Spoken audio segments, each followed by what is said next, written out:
The young girl looked at the teacher and called her. The teacher looked at her with a smile. The girl told the teacher to look to the side because there were juicy and red apples there. The teacher smiled and said that in that case, she suggested they have apples for snack today.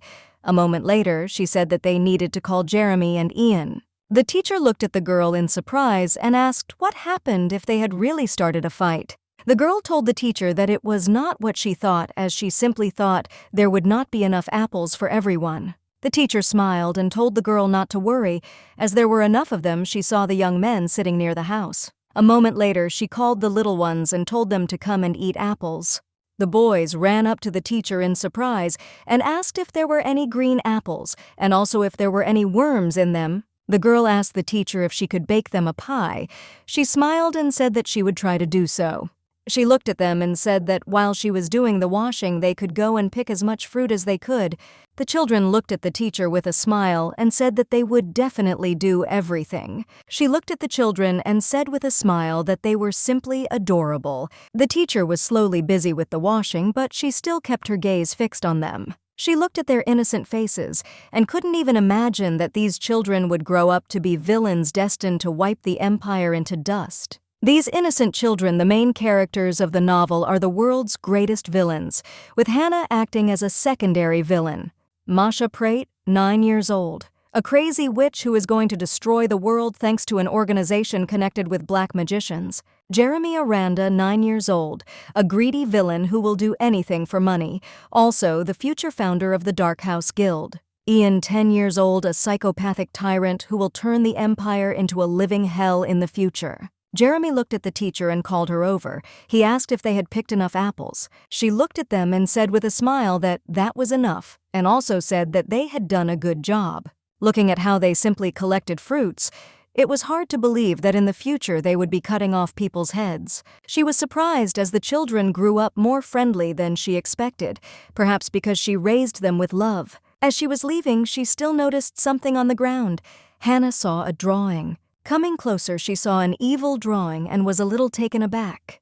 She was a little surprised, but still understood that children at this age always draw strange things. She looked at them and with a smile told them to go into the house. The young lady lived a quiet and peaceful life with her children, but a few days ago they had their first rather awkward meeting. Everything was fine then, since she didn't know the children's identities. And at that moment she realized that she was now in someone else's body, but was surprised by what was inside the novel.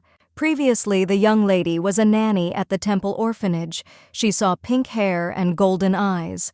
The body belongs to the caretaker of these children, the original owner of this body. She grew up in a church orphanage, and for 15 years the girl was told that she became a teacher because she could not become a priestess. She got into a new body on her first day of work and slowly got to know the children. They smiled and introduced themselves. That's when the realization happened. She was confused and didn't understand what this strange premonition was. She felt like she had heard these names before. Although they were not Korean, she was confused and wondered where she could have heard them. Over time, she remembered that she had read a novel before she got into this body. It was a novel that was recommended to her by a close friend, but more than half of the book's content was full of violence and bloodshed, and the young lady read the novel with fear. She wondered if it was really a coincidence that the novel's main characters and these children had the same names. She was puzzled because she realized that they still did not look like the main characters of the novel, but she still looked at them more closely and examined them, not taking her gaze away from them. She wondered if it was really them. Her anxiety did not last long, but she had to admit that she had entered the world of a novel, and at that moment she felt a shiver run down her spine. Ian looked at Teacher Hannah in surprise and called her. The young lady was in shock as she understood that she was definitely finished. She was shocked because she knew that it was the nanny who was killed after the destruction of the temple for cruelty to children. She knew that her body had been burned so that the killer would never be found. The young lady looked intently at the children who did not take their eyes off her. Hannah saw how they looked at her with their beautiful eyes. She was confused and wondered if these children would kill her in the future. Hannah was in shock. She thought that this simply couldn't be, although if she died as expected after that, then there was a chance to be reborn again. But she understood that it was still playing with fire, and there was no guarantee that she would be reborn. Besides, she didn't want to mock the children at all. She was torn between wanting to change her fate and following the original plot, so the natural right decision would be to escape. She was shocked and didn't understand why she had to raise villains. She was glad that she hadn't done anything bad to them yet. She was sure that everything would be fine. She understood that it was not safe for her to stay here. She wanted to leave this place as soon as possible. She wanted them to find another nanny and grow up to be good guys. She hoped that they wouldn't kill anyone or burn down the village. Before she could leave the house, a young lady called her, and Hannah became very frightened and screamed. Turning around, she saw Masha, who was looking at her sleepily. A moment later, she saw Jeremy and Ian. Jeremy looked at her in surprise and asked where she was going. Hannah was surprised because she didn't understand why they woke up.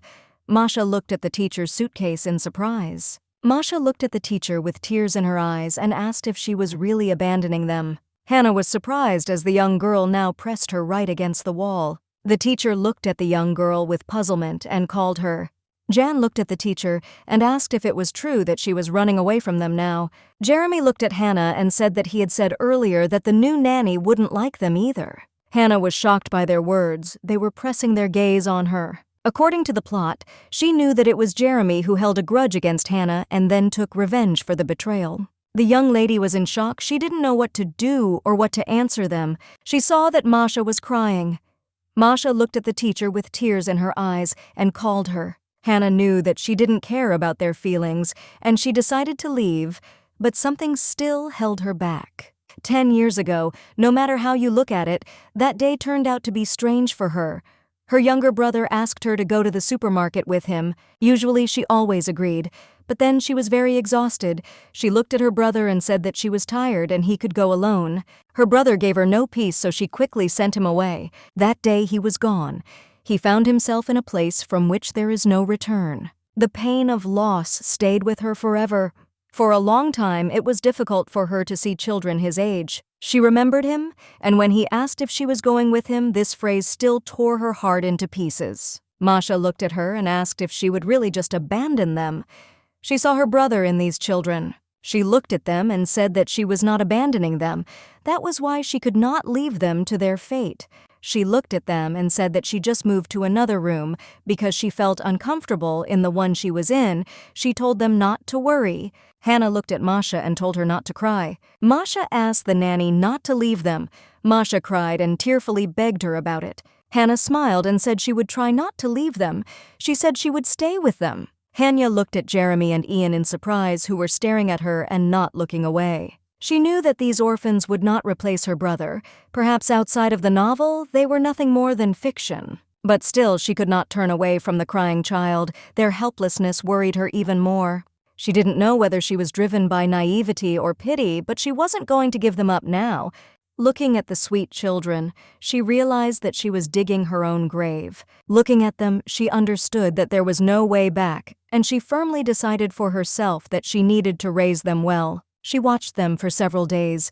Hannah noticed that Masha was an active person. Jeremy, in turn, is mischievous and likes to bully others. Jan, in turn, was a quiet and squeamish child, and also behaved like an adult. Eventually, she realized that each child was unique in their own way, which is why they had constant arguments and fights. She wondered why they couldn't get along. She didn't understand what the fun was in being on their own. Jeremy looked angrily at Ian and told him to get out of the way. Jeremy yelled at Ian to go away.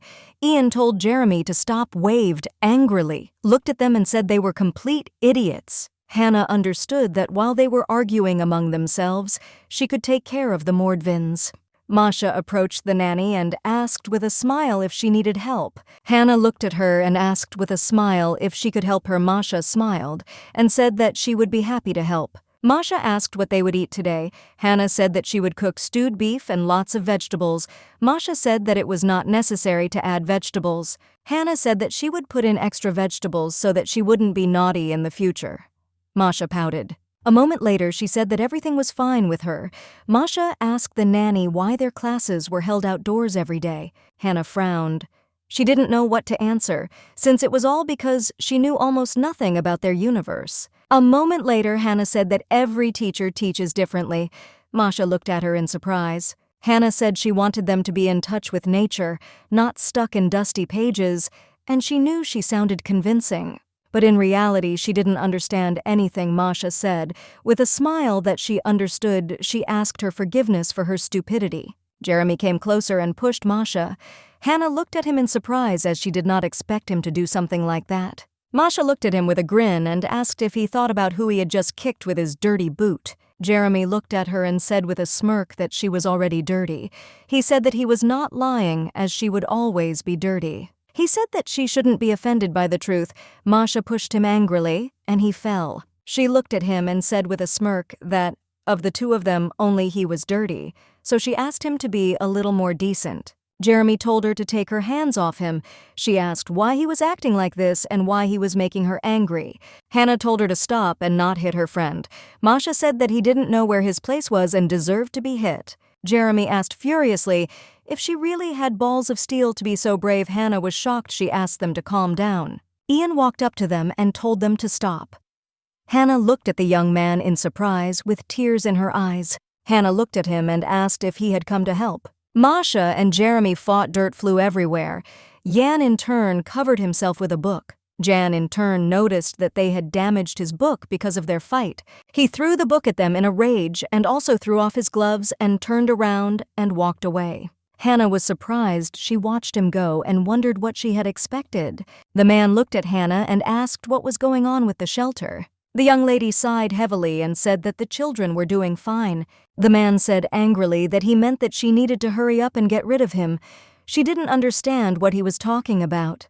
He said he supported them because there were subsidies, but since this year the amount has changed and they no longer have money to take care of the children.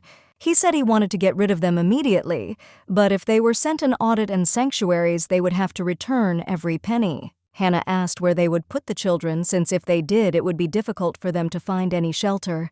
In the novel, the orphanage does not disappear so quickly because the priest and Hannah began to abuse the children, which led to these children being thrown out into the streets. They found their way and became villains. Masha went crazy, even though she had dark magic. John was abandoned by the king. He was under the control of a nobleman so that he would monitor his actions.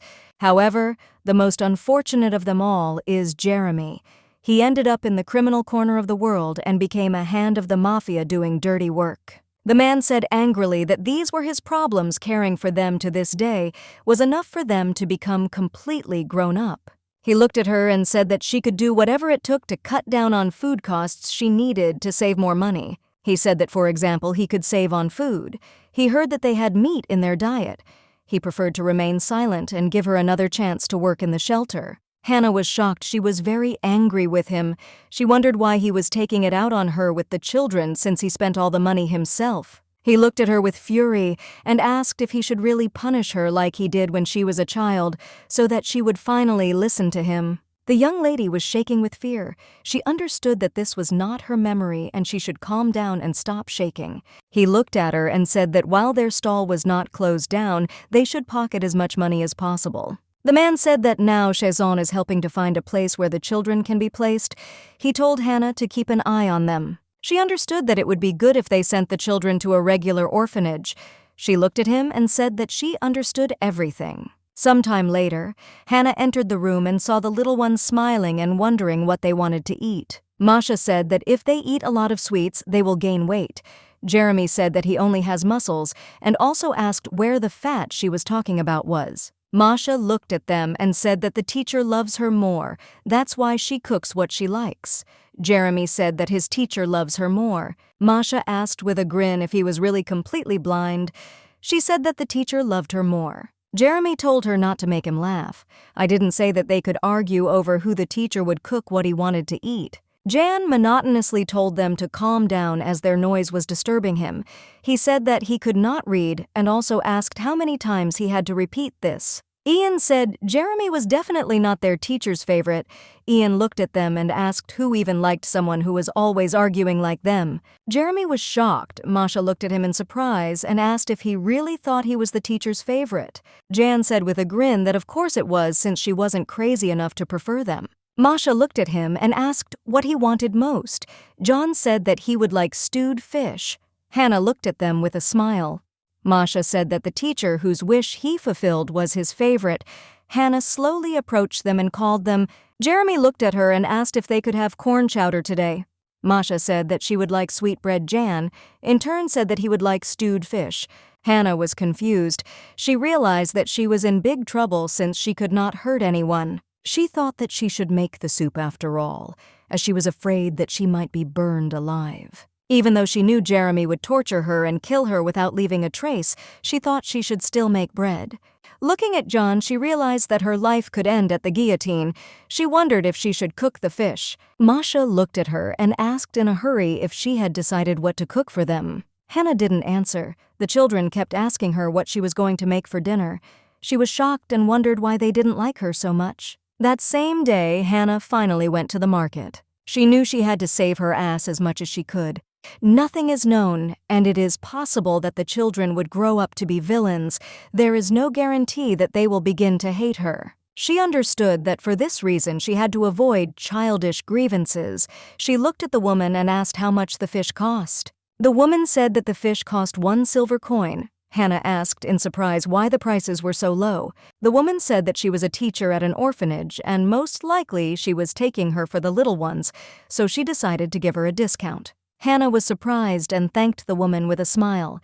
The woman told her to take the fish, and it is very tasty if you cook it in baking.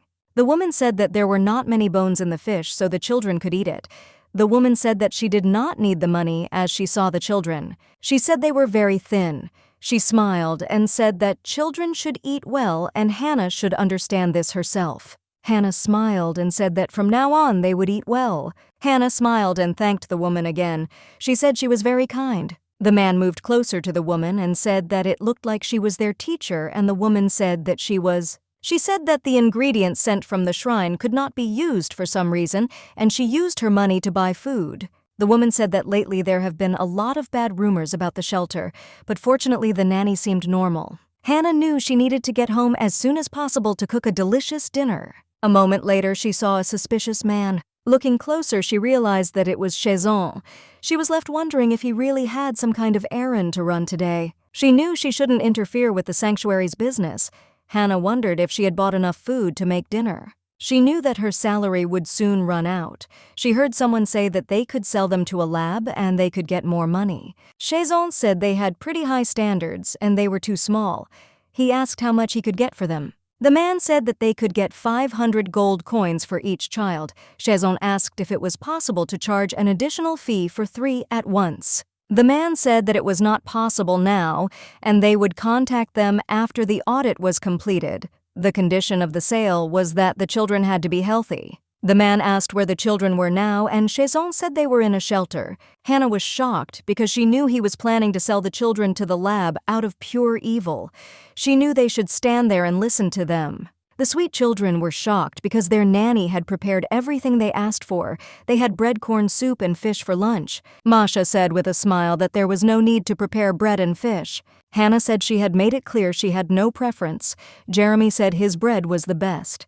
Hannah just laughed and looked at the young kids with a smile. But a moment later she frowned as she realized they might be sold to a lab. Hannah understood that she couldn't sit back and do nothing. She was in a situation where her salary was just a few pennies. She was puzzled because her salary would soon be gone altogether, and she knew that she had no talents. She knew that if there were outbuildings for the elderly or orphanages, the sanctuary would receive additional subsidies from the government. She knew that if she remained in this state and left the children alone, they would end up in a terrible place. She wanted to find the notebook and threaten the sacred. Hannah looked at the children and said with a smile that they needed to think about one question together. She asked what they should use on a rainy day. Jeremy and Masha looked at each other. Their answer was an umbrella and a raincoat. She asked them why they thought they should use it. They said it was because they didn't want to get caught in the rain. Hannah said that was correct, and also asked why her children had an umbrella and a raincoat, but were soaking wet. Masha said that jumping in puddles on a rainy day is a lot of fun. Hannah looked at them and said that a cold is not so much fun. Hannah said that if they were sick, they would be in a very bad way, and since they were wet, they might get sick. Masha said that they didn't want to hurt her. Hannah was shocked because she didn't want to upset them. Hannah said that from now on, they would no longer play in the rain, and they needed to take a warm shower. Hannah looked at Ian and told him to take a bath with his friends as well. Ian frowned and looked at her in confusion. Hannah looked at Jeremy and Ian and told them to go to the boys' bathroom. For a moment, the children froze and looked intently at the nanny.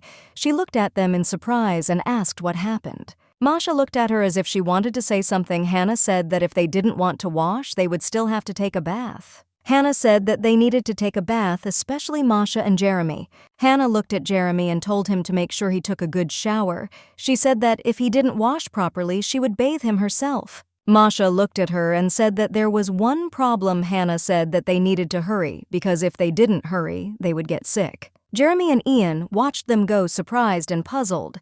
Hannah wondered if there were hot springs in this world since everything was so luxurious. Hannah looked at Masha and told her to take off her clothes. Masha blushed. Hannah thought she was like a kitten who didn't want to wash herself. Hannah froze as she saw something. She was perplexed and did not understand what she saw. Hannah looked at Masha in shock. She didn't understand why she had a little elephant dangling around. Hannah asked in surprise if Masha was really a boy. She looked at the boy and asked if he had thought about wearing trousers for comfort. Masha thought for a moment and said that the pants were ugly. Hannah said, puzzled, that the payment was quite inconvenient. Masha said that he likes the dress because it is fluffy and he really loves lace. Hannah said that it is beautiful. Hannah looked at him and agreed. She wondered what was wrong with it if he liked it. Masha looked at the teacher and called her. Kana was surprised, looked at him and asked what he wanted. Masha asked, puzzled, if the teacher didn't like his appearance. For a moment, Hannah thought for a moment, not knowing what to answer. She wondered if Masha was the one who paid attention to other people's looks. Hannah looked at him and said that she liked him not because he was a girl. Masha asked if he disgusted her. Hannah said that the people who love him won't care what he looks like. She said that they don't love him because of his gender. He looked at the teacher in surprise and hugged Hannah with lightning speed. Hannah was surprised. Hannah knew that when Masha was younger, he was also an insecure child, just like now. She thought she knew these children, but even from such things as Masha's gender, she had no idea. Masha said that he liked royal dresses, and he also adored tight-fitting princely dresses. She knew that knowing the details as a former reader of this novel was something incredible, that now they were not villains. She knew that they were just little children, weak and needed to be loved and protected. Hannah thought for a moment, not knowing whether she would have to buy men's or women's underwear. Today, she was a little away from the death by fireball ending. She knew that in this world, no one likes to ask for anything. She knew that she shouldn't beg the priest who had gone mad. The priest looked at her closely and asked if she was asking for a raise again. Hannah looked at him puzzled and said that she was. He said that she did not know how to manage her money. While she was eating and sleeping in the sanctuary, he did not understand where her salary went. He said that she probably spends it all on junk food and drinks in some dodgy store. He said he would take care of it. She thanked him but was still very angry. The priest looked closely at Hannah and asked if the children were okay. She looked at him in surprise. A moment later, Hannah said that the children were fine. She knew he hadn't asked that in good faith. The priest said that this was very good and she could now leave. She looked at him and slowly walked away. As she left the priest, she froze in the doorway. She looked up to see Shizan. Hannah greeted him. He looked at her puzzled and also greeted her. A moment later, he looked at her and asked how the children were doing. She knew he was a rat because he was only interested in them to sell them. The lady sighed heavily and said that they were feeling fine. He looked at her and asked if they were hurt in any way. Hannah was furious because he was now pretending to be an angel in front of her. She said that they were soaked in the rain and had no appetite. They should eat well, but the ingredients and shrines were not of very good quality. She said that once a child gets a cold, it is already bad. Their body is also quite weak and it can develop into a serious illness. He looked at her in surprise and asked if they needed medicine. She understood that he was worried as he would like to get more income for the children. She said that instead of medications, they may need quality foods to make their bodies stronger and healthier. He looked at her and said that she could write what they needed. She looked at him in surprise and thanked him.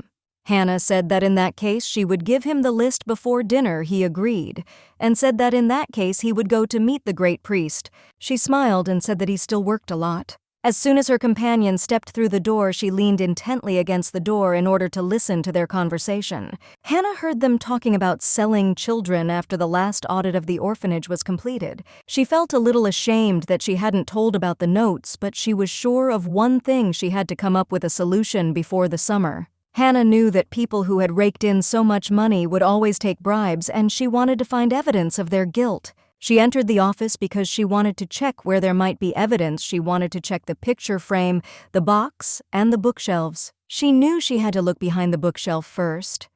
That was the most suspicious place.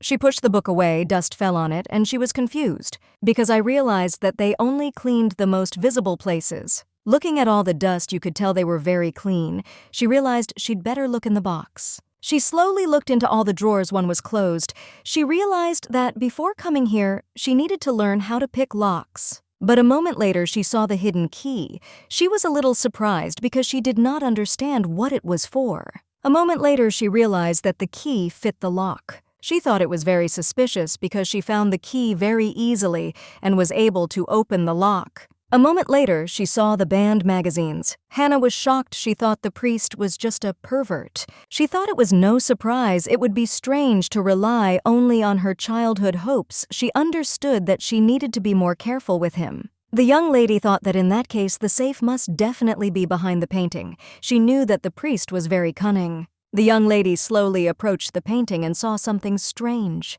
Looking closer, she was a little surprised as she saw an incomprehensible pattern and realized that it was not from the sanctuary. The young lady brought the candle closer to the pattern. She was confused because she saw numbers. She was confused and didn't know what she had just seen, but she still couldn't find the safe. She hid everything as she thought she had had enough searching for the day. Hannah approached the children because she heard them arguing very loudly. She was shocked because they had a very bad conversation. Hannah looked at them intently, not understanding what they were arguing about. Hannah approached Masha and quietly asked what happened. The boy said that no matter what Jeremy did, Ian always interfered with him. She asked why. Masha said that Ian said that Jeremy's toys were too dirty, and a few more sweet words. Hannah was at a loss. Hannah asked in surprise, since when had Jan been so clean? Masha said that he had always been like that. Hannah asked in surprise if it had never been dirty. Masha said that it was better before, but every year it got worse and worse. Hannah knew this wasn't a problem she could turn a blind eye to, and so the mission to rid Ian of his purity began. Hannah looked at him and asked if he wanted to play in the sandbox with her. The boy looked at her warily as he did not want to play in the sand at all. A moment later, he apologized and said he was busy reading a book. Hannah was puzzled as she could see he was stubborn. She walked closer to him and asked if he could help her. She knew she needed to move on to another plan. He asked her what he could help her with. She said she had to dig up potatoes in the garden, but her arm hurt too much to do it. The boy was puzzled because he knew that the potatoes were very dirty. She looked at him and asked if she could ask for help. She wanted to use the pitiful eyes attack. The boy sighed heavily and said that he would help her. Hannah was very happy because she knew that this trick would work. Hannah looked at him in surprise and asked what he was doing. She was watching him closely as she saw that he was pulling a lot of gloves on his hands. She asked with a smile if he could dig potatoes like that, and Jan monotonously said that he could do it. She looked at him and asked if his hands weren't as plump as a potato. He said he could handle it. She asked in surprise if he could move his arms. Jan said that he was fine and he could handle it. She understood that he was fine. He couldn't even hold anything in his hands. She wondered how such a person could become a tyrant. She said that the soil grew delicious potatoes and it wasn't that dirty. He said that it was because they washed it before they sat down. She said that she would just rinse it off the ground and that she would still have to cook it later, and the young man was stunned. He looked at her and asked why she didn't wash the potatoes thoroughly. She looked at him in surprise. The young lady saw his evil look and was shocked because she did not expect such a thing. A wave later, he asked her for forgiveness and said that he would go inside. First, Hannah called him, but he did not answer. Hannah pushed the plate closer. Ian said he wasn't hungry. She said he could eat whenever he wanted. Hannah looked at them and told them to try the potatoes that Ian had dug up. The children were surprised that he had touched the dirt. Jeremy said he was too clean for that, and anyway, he was so sensitive to thunderstorms that he didn't even look like a man. Masha looked at Jeremy and told him not to say something like that. He looks like a man in front of him. Jeremy said that everyone here is strange except for him. Kana was in shock because she understood that Jeremy wanted to quarrel with everyone now. Hannah told him that it was not nice to say that she said that he should say nice words to his friends. Jeremy asked her why she was only making comments to him. Hannah was shocked as she understood that complete chaos was happening now. Hannah said with a smile that they could draw today. Jeremy asked if they were really going to draw with their palms. Masha said that he would choose red. She asked Jeremy what color he would choose. Jeremy said that he wanted green. Masha looked at the nanny and told her to give her her hand. A moment later, she saw the beautiful imprint of Masha's hand. Hannah looked at Jeremy in surprise, and he asked her in bewilderment what had happened. Hannah asked why he only put one finger on his palm print. Hannah looked at Ian and asked if he wanted to join them. Ian turned away and didn't answer her. Hannah said that they could paint their hands together. She looked at him and said with a smile that it would be a lot of fun. The boy in turn looked at her sullenly. She asked him what happened. She said that it would be very sad if his palm prints were not with theirs. She said that to do this, she needed to take off his gloves. A moment later, she took off the gloves. The young man was taken aback and looked at her with fear. A moment later, Hannah applied yellow paint to his palm, and the boy looked closely at her hand. Jeremy said that his face was now all pale. Masha asked in confusion if everything was okay with Jan. Hannah was confused, wondering if she had been too hard on him. Hannah looked at him and asked if he was okay. The boy said that everything was fine. A moment later, he said that he hated her with all his heart. The young lady froze in shock. She looked at him and asked what happened to him. He told her with rage and also with tears in his eyes not to touch him. Hannah was shocked because she did not expect such a reaction. Hannah fell to the ground from this. Masha said that Jan was too rude. Hannah wondered what she had done. Hannah knocked on the door and told the boy to leave warm milk and sweets outside the door, and she also apologized. She said she wanted to do what was best, but unfortunately, she went too far. She said he was not obliged to accept her apology. Hannah sighed heavily and said that raising children was a very difficult task. She wondered if it was right to change children to the standards of adults.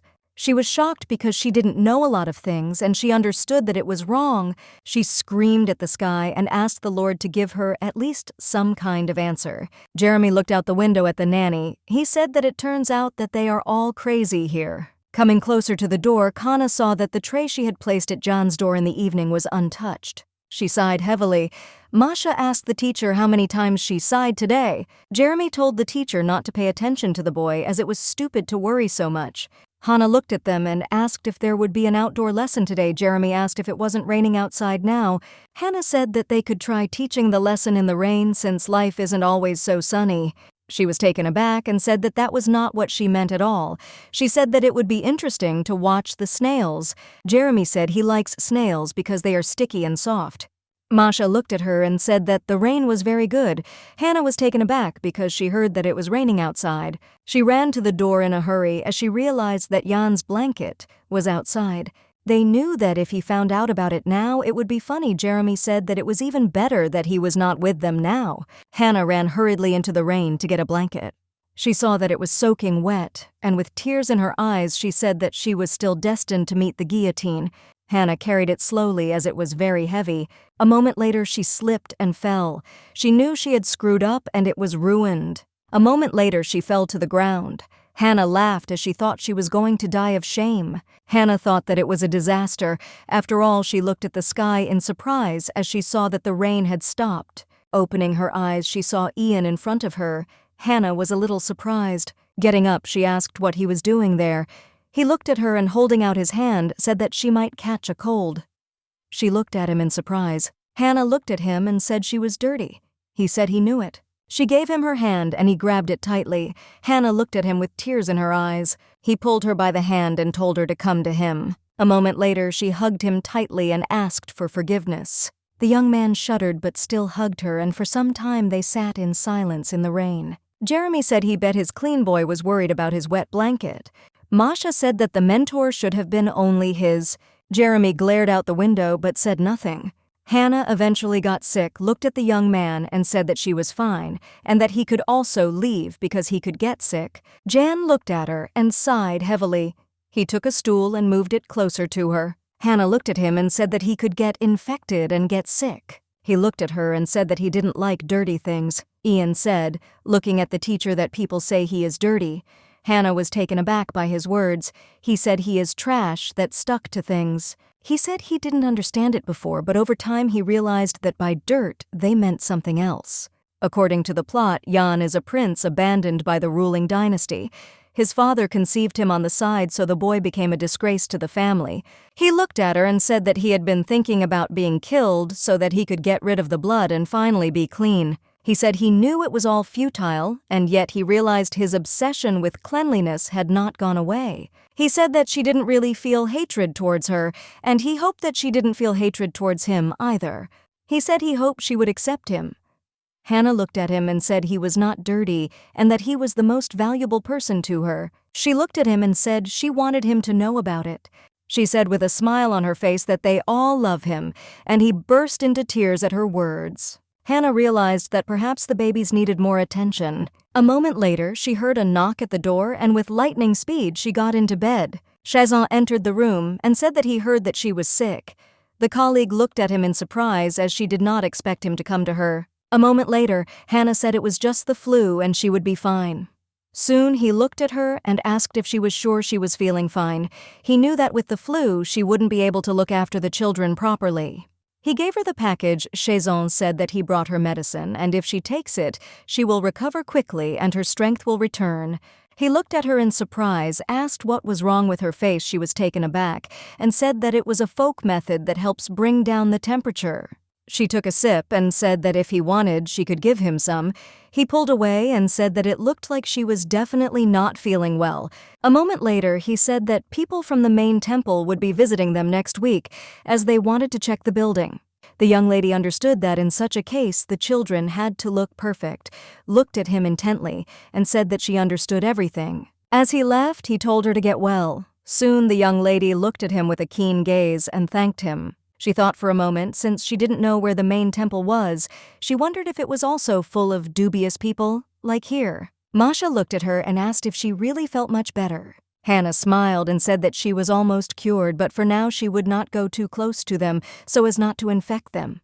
Jan looked at her in surprise and asked if she was really throwing something away.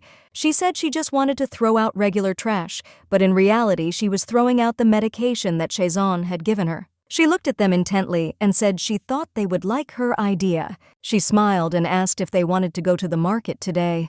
Jeremy asked, with a smile, if they would buy something tasty. He said that the sweet bread that was sold at the market was the most delicious. She said that they would certainly buy it. Jan said that he needed new gloves. Masha said that he would like a new doll. Hannah smiled and said they could go and celebrate her recovery. Hannah approached the woman and asked her for 8 pieces of sweet bread. Masha looked at her in surprise and asked why she wanted to buy exactly 8. Hannah said that they would not buy 1 piece for each as it was sad. Jeremy looked at the delicious bread in surprise and said with a smile that it was very big. Hannah took a bite of bread and winced as it was very hot. She told the children to be careful. A moment later, the children were eating the delicious bread with gusto. She smiled with tears in her eyes and asked what they would buy first. Masha said that they should first buy 1 beautiful doll. She looked at them and asked if they were sure about this. Hannah was taken aback as she felt strange glances directed in their direction. Jeremy walked up to his mentor and called her over. Hannah looked at him and told him not to talk with his mouth full. She looked at him and asked if he wanted to go for a walk somewhere else. A moment later, they heard someone speaking to them. Hannah jumped. Jeremy looked away and asked if they were speaking to them. A moment later, men came out from around the corner. Hannah looked at them intently as she was very scared. A moment later, Hannah told the children to stay behind her and wait for her here. The children agreed with her. Jan looked at his mentor and called her. He said that he needed to talk to her about an adult topic. Hannah looked at them and asked if they could see the red roof. She said they should run there if they heard her scream. Ian looked at her and asked if they should go to the butcher. Hannah looked at the young man and told them to run there as the butcher was very strong among them all. Jan looked at her questioningly and puzzled. Hannah smiled and said that she would return to them soon. Hannah was in shock as she realized that she had bought nothing but sweet bread, and now all her savings would be stolen from her. Hannah approached the men and asked why they called her. One man said that they didn't want anything important from her. His companion hit him and called him a rude word. He said that they couldn't steal anything from her since she was a teacher from an orphanage. His companion looked at him puzzled and said that he just wanted to ask where they could buy such bread since the children ate it with gusto. Hannah thought that they might not care since they were both idiots, but she also thought that maybe they were just clowns. Hannah looked at them and asked them to calm down a little. She said that they did not need to quarrel. Hannah said that they could buy sweet bread at the entrance to the market. She said that she could give them her bread. Masha looked at her friends and asked if he was the only one who thought those strangers were dangerous. Jan looked at his friend and asked if he had only just realized this. Masha smiled and said that he actually assumed that the teacher might tell them to run, but it was surprising that she followed them so confidently. He said that he was now wondering if their teacher a martial artist. Jan asked his friend if they would go to the butcher shop. Jeremy smiled and asked why they would call someone if they had him. Jeremy said with a smile that he would definitely save the mentor from the hands of the villains. His friends looked after him, puzzled. Jeremy walked closer to the mentor and called her Hannah, looked at him in surprise as she did not expect to see him here. Jeremy looked at them and asked what was going on. Hannah looked at him confused as she didn't know what to answer. A moment later, Jeremy noticed a beautiful sword. He walked up to the man with shining eyes and said that he had a cool sword. Hannah was confused. She thought he chose the wrong time to say that. Hannah hugged Jeremy and picked him up. She looked at the men and told them to take the money. They in turn said that they didn't want their money. Jeremy in turn screamed with tears in his eyes as he wanted to touch the sword. Hannah covered his mouth with her hand, as she did not want him to say anything else. She looked at the men and said goodbye to them while wishing them a good day. Hannah looked at Jeremy and asked why he followed her. Jeremy looked at her in surprise and asked why she gave them her bread. I looked at her in surprise and asked if she really left her bread to bad people. Hannah knew it was better to give away the bread than all the money, so she smiled and said that the men were simply poor, so their mentor helped them. Hannah looked at the boys and said that she always tried to help people in need. The boys looked at each other but did not answer. Hannah looked away in surprise and asked where Masha was. John looked at the teacher and said that she went to the butcher. Hannah thought for a moment as she saw and heard loud stomping. Hannah screamed as she saw the butcher running behind Masha. He looked at them threateningly with a knife in his hands. Hannah looked at him and tried to calm him down. She said with a smile that everything was fine now and she didn't need his help. The man looked at her and asked if everything was okay. Hannah smiled and said that everything was okay. She looked at him and thanked him for coming and deciding to help them. The man said that he could not leave them in trouble. The man told them to be careful as it was a very dangerous area. Hannah looked at him and said with a smile that she had heard about it before the butcher looked away, as he was very embarrassed by her smile. A moment later, the butcher left them. Hannah looked at Masha and said that they could go and buy a doll. Masha looked at the teacher with joy. Anna asked him how Liuba wanted a doll. Masha said that he didn't mind a teddy bear, but he really wanted a princess too. Hannah told him to think carefully and choose one thing.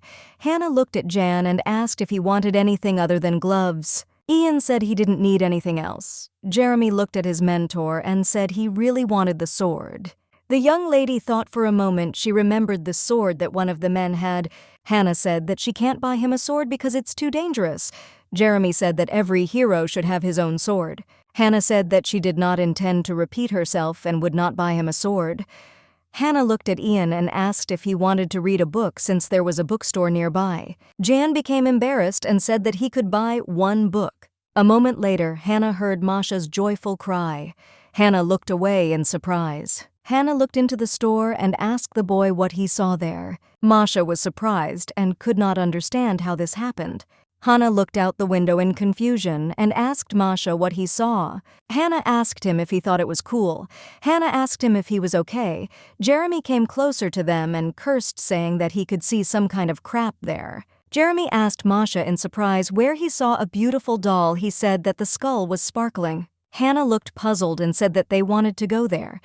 Ian and Jeremy said that they were saying goodbye to them as they didn't want to go there. Hannah was in shock because she realized that the guys had betrayed her and she would have to go to the store. They walked in and saw the depressing atmosphere. Hannah was puzzled as she felt uneasy in such a store. Masha took the rat blood in her hands and showed it to her mentor. Hannah was shocked and did not understand why they were selling such crap in the store. Hannah laughed in bewilderment. She was shocked by the assortment of the store. Masha looked at the aquarium with admiration and asked what it was. A moment later, a woman came up to them and said that this fish was a man-eater. Hannah got scared and screamed. Masha said that it was very creepy. He sheepishly said that he wanted to touch the fish. Hannah was shocked as she said that this fish was very creepy. She wondered why he wanted to touch it. The boy called his teacher. She turned around and asked what he wanted. A moment later, Hannah saw a happy boy holding a skull in his hand. He asked his mentor to buy him a skull. Hannah was shocked and also confused. She didn't know if such things could even be brought into the temple. She understood that he had peculiar preferences, but she was already wondering if he was serious. But still she understood that it was not surprising since, in the future, he was a mad magician. She looked at him and asked if he didn't want a teddy bear. The boy said that it was, but he still liked the skull the most. Hannah looked at the saleswoman and asked how much the skull cost. She was very nervous as she was terrified of such a purchase. The saleswoman smiled sweetly and said that they would owe 5 silver coins. She was shocked and wondered if this unfortunate thing was really made of gold. Hannah looked at the boys and asked if they could go to the bookstore. Jeremy said he thought Ian had already made up his mind. Hannah smiled and said that it was very good she liked Ian very much because he was good and didn't ask for anything for himself. She looked at him and asked what book he had chosen for himself. He said that he would like to buy a book about the war that happened in 1940. She was surprised and wondered if children usually didn't read fairy tales. Jeremy pulled her towards him and asked her to buy him a sword. Hannah looked at him and said that she would only buy a toy, when Jeremy said that he wanted a real one. Hannah looked at him with a sharp gaze and said that she understood everything, but he was still dangerous. She said that they would buy real ones when he grew up. Jeremy looked at her intently and said that he was begging her. Hannah looked at him hard and said that he could hurt someone. He sighed heavily and said that she would never buy him a real sword. Hannah turned around and said that they were going home now. The young man looked at her confused and stunned as he did not expect her to say that they were already leaving. A moment later, she saw the cherry pie and called the children. Hannah was surprised, looked at them, and asked where Jeremy was. Masha said what he thought the boy was so angry he didn't even leave the room. Hannah thought and frowned as she was very puzzled by his behavior. She looked at them and asked if they had washed their hands. They said with a smile that they had done everything Hannah said that they could start eating, and she would go and see what happened to Jeremy. Hannah knocked on the door and told Jeremy that it was she who had come. She asked him if she could come in. Hannah looked at him in surprise as she noticed that he was eating cookies. Jeremy was shocked. He started hiding the gingerbread he ate in the techie. She was a little surprised and wondered why he always hides everything like a parasite. Hannah looked at him and asked with a smile if he was upset about today's incident. She was very worried about him since he started eating poorly. Jeremy in turn lived through the cookies and said that he was not upset, but Hannah knew that was not true, and he was indeed upset. Hannah looked at him and said with a smile that she was still sure he wasn't safe for him. Jeremy sighed heavily and said he knew it. Hannah looked at him and said that the next time someone taught him how to use a sword well, she would definitely buy him one.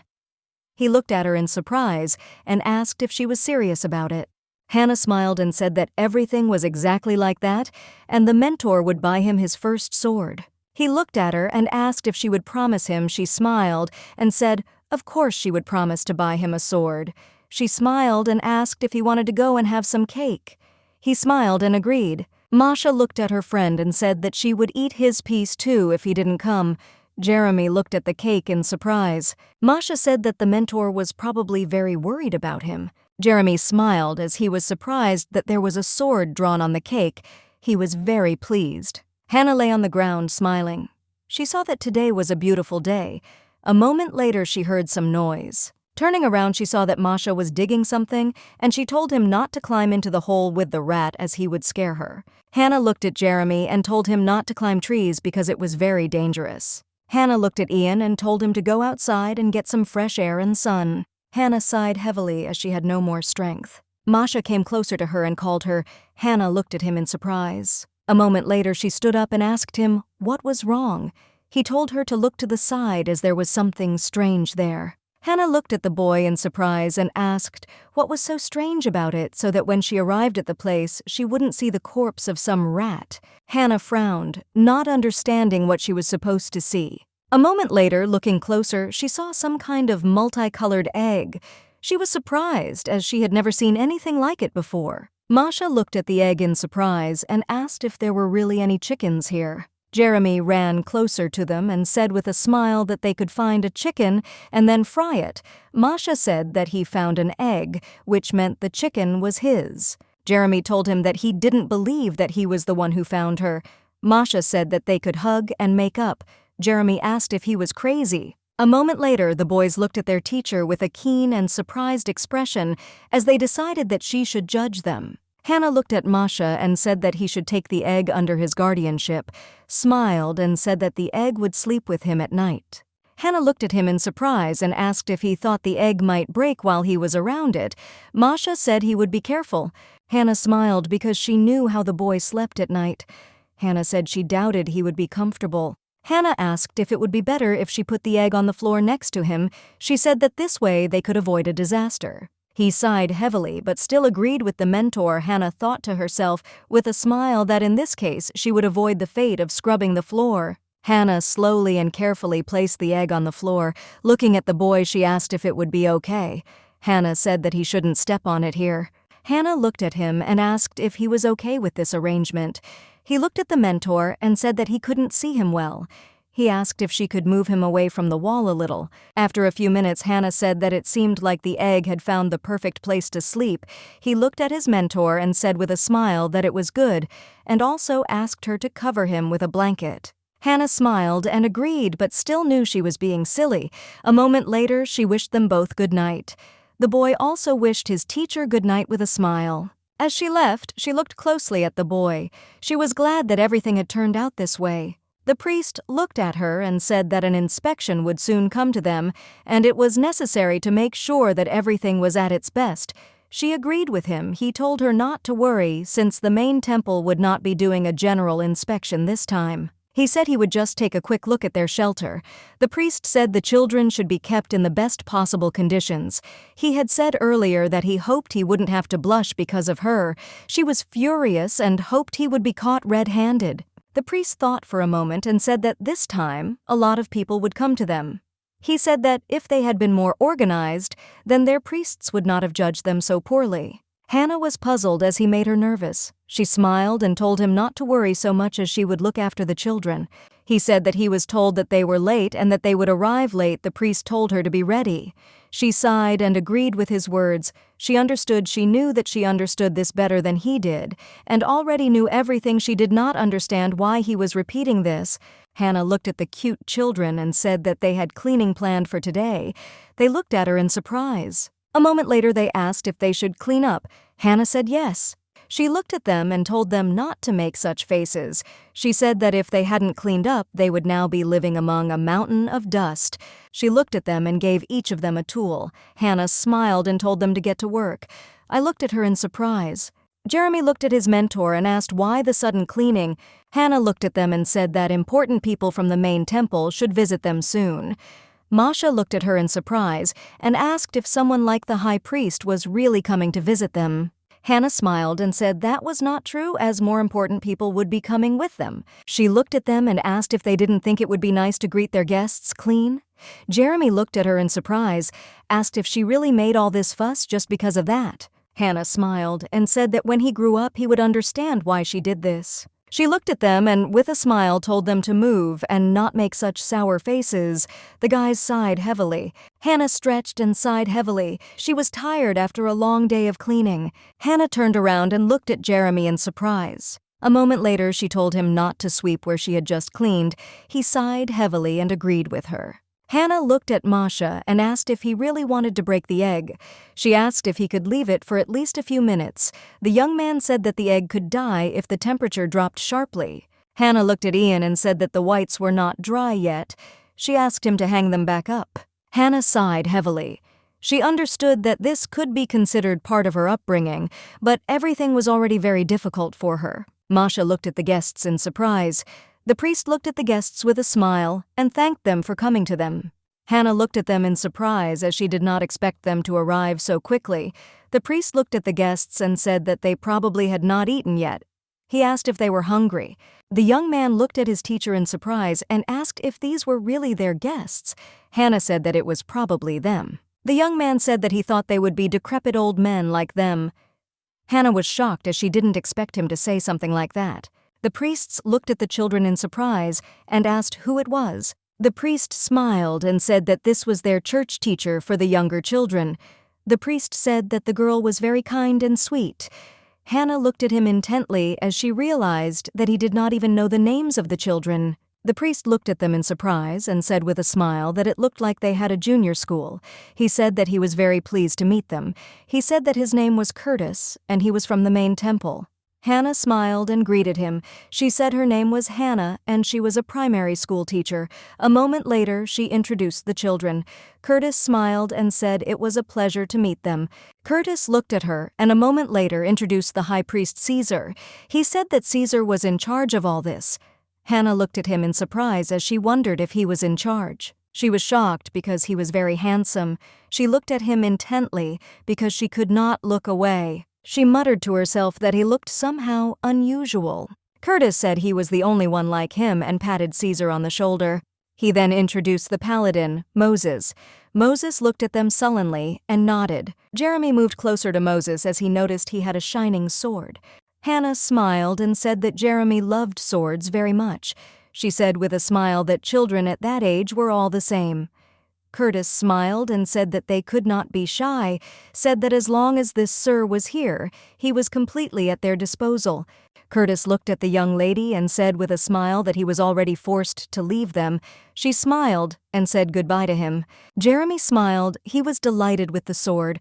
Masha said that he thought it was very beautiful. Hannah agreed. Hannah smiled and quietly said to Masha that guys with glasses are usually very smart, so they look even more attractive. Masha looked at him and said that he was talking about the guy with white hair. Hannah asked in surprise if it was really that guy with the lost look. Masha said that he really liked his indifferent expression. Hannah smiled and said that Masha had peculiar tastes.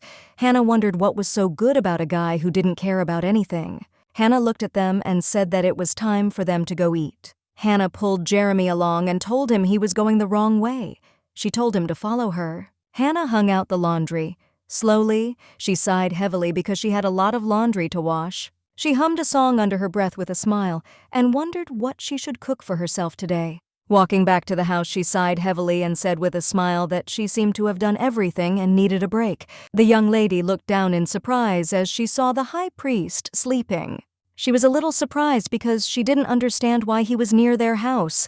She knew that such a place was not for him. She wondered why he was resting in the shadows now when he should be busy checking this temple. Hannah looked at him and said hello. In turn, the high priest simply waved his hand. She looked at him intently as she thought that he was incredibly impudent. She still thought that she should look for another place to rest. A moment later, he told her to sit next to him. The young lady jumped as she did not expect him to say anything, but she still accepted his offer and slowly sat down. She was surprised because his voice was cooler than she imagined and even a little hoarse. Caesar looked at her with a keen gaze and asked how long she had been working here. The young lady smiled and said that she had just recently started working here. Caesar said that he thought she was very good with children. She looked at him in surprise and asked when he had managed to see them. Caesar said that he had been lying here since the morning. She smiled and said that it meant that he had little to do today. He sighed heavily and said that it was the opposite. She smiled and said that she thought that one should rest even when a lot of things had piled up. Caesar said that important information usually slips out in the most inconspicuous places. She looked at him because she did not understand what he was talking about.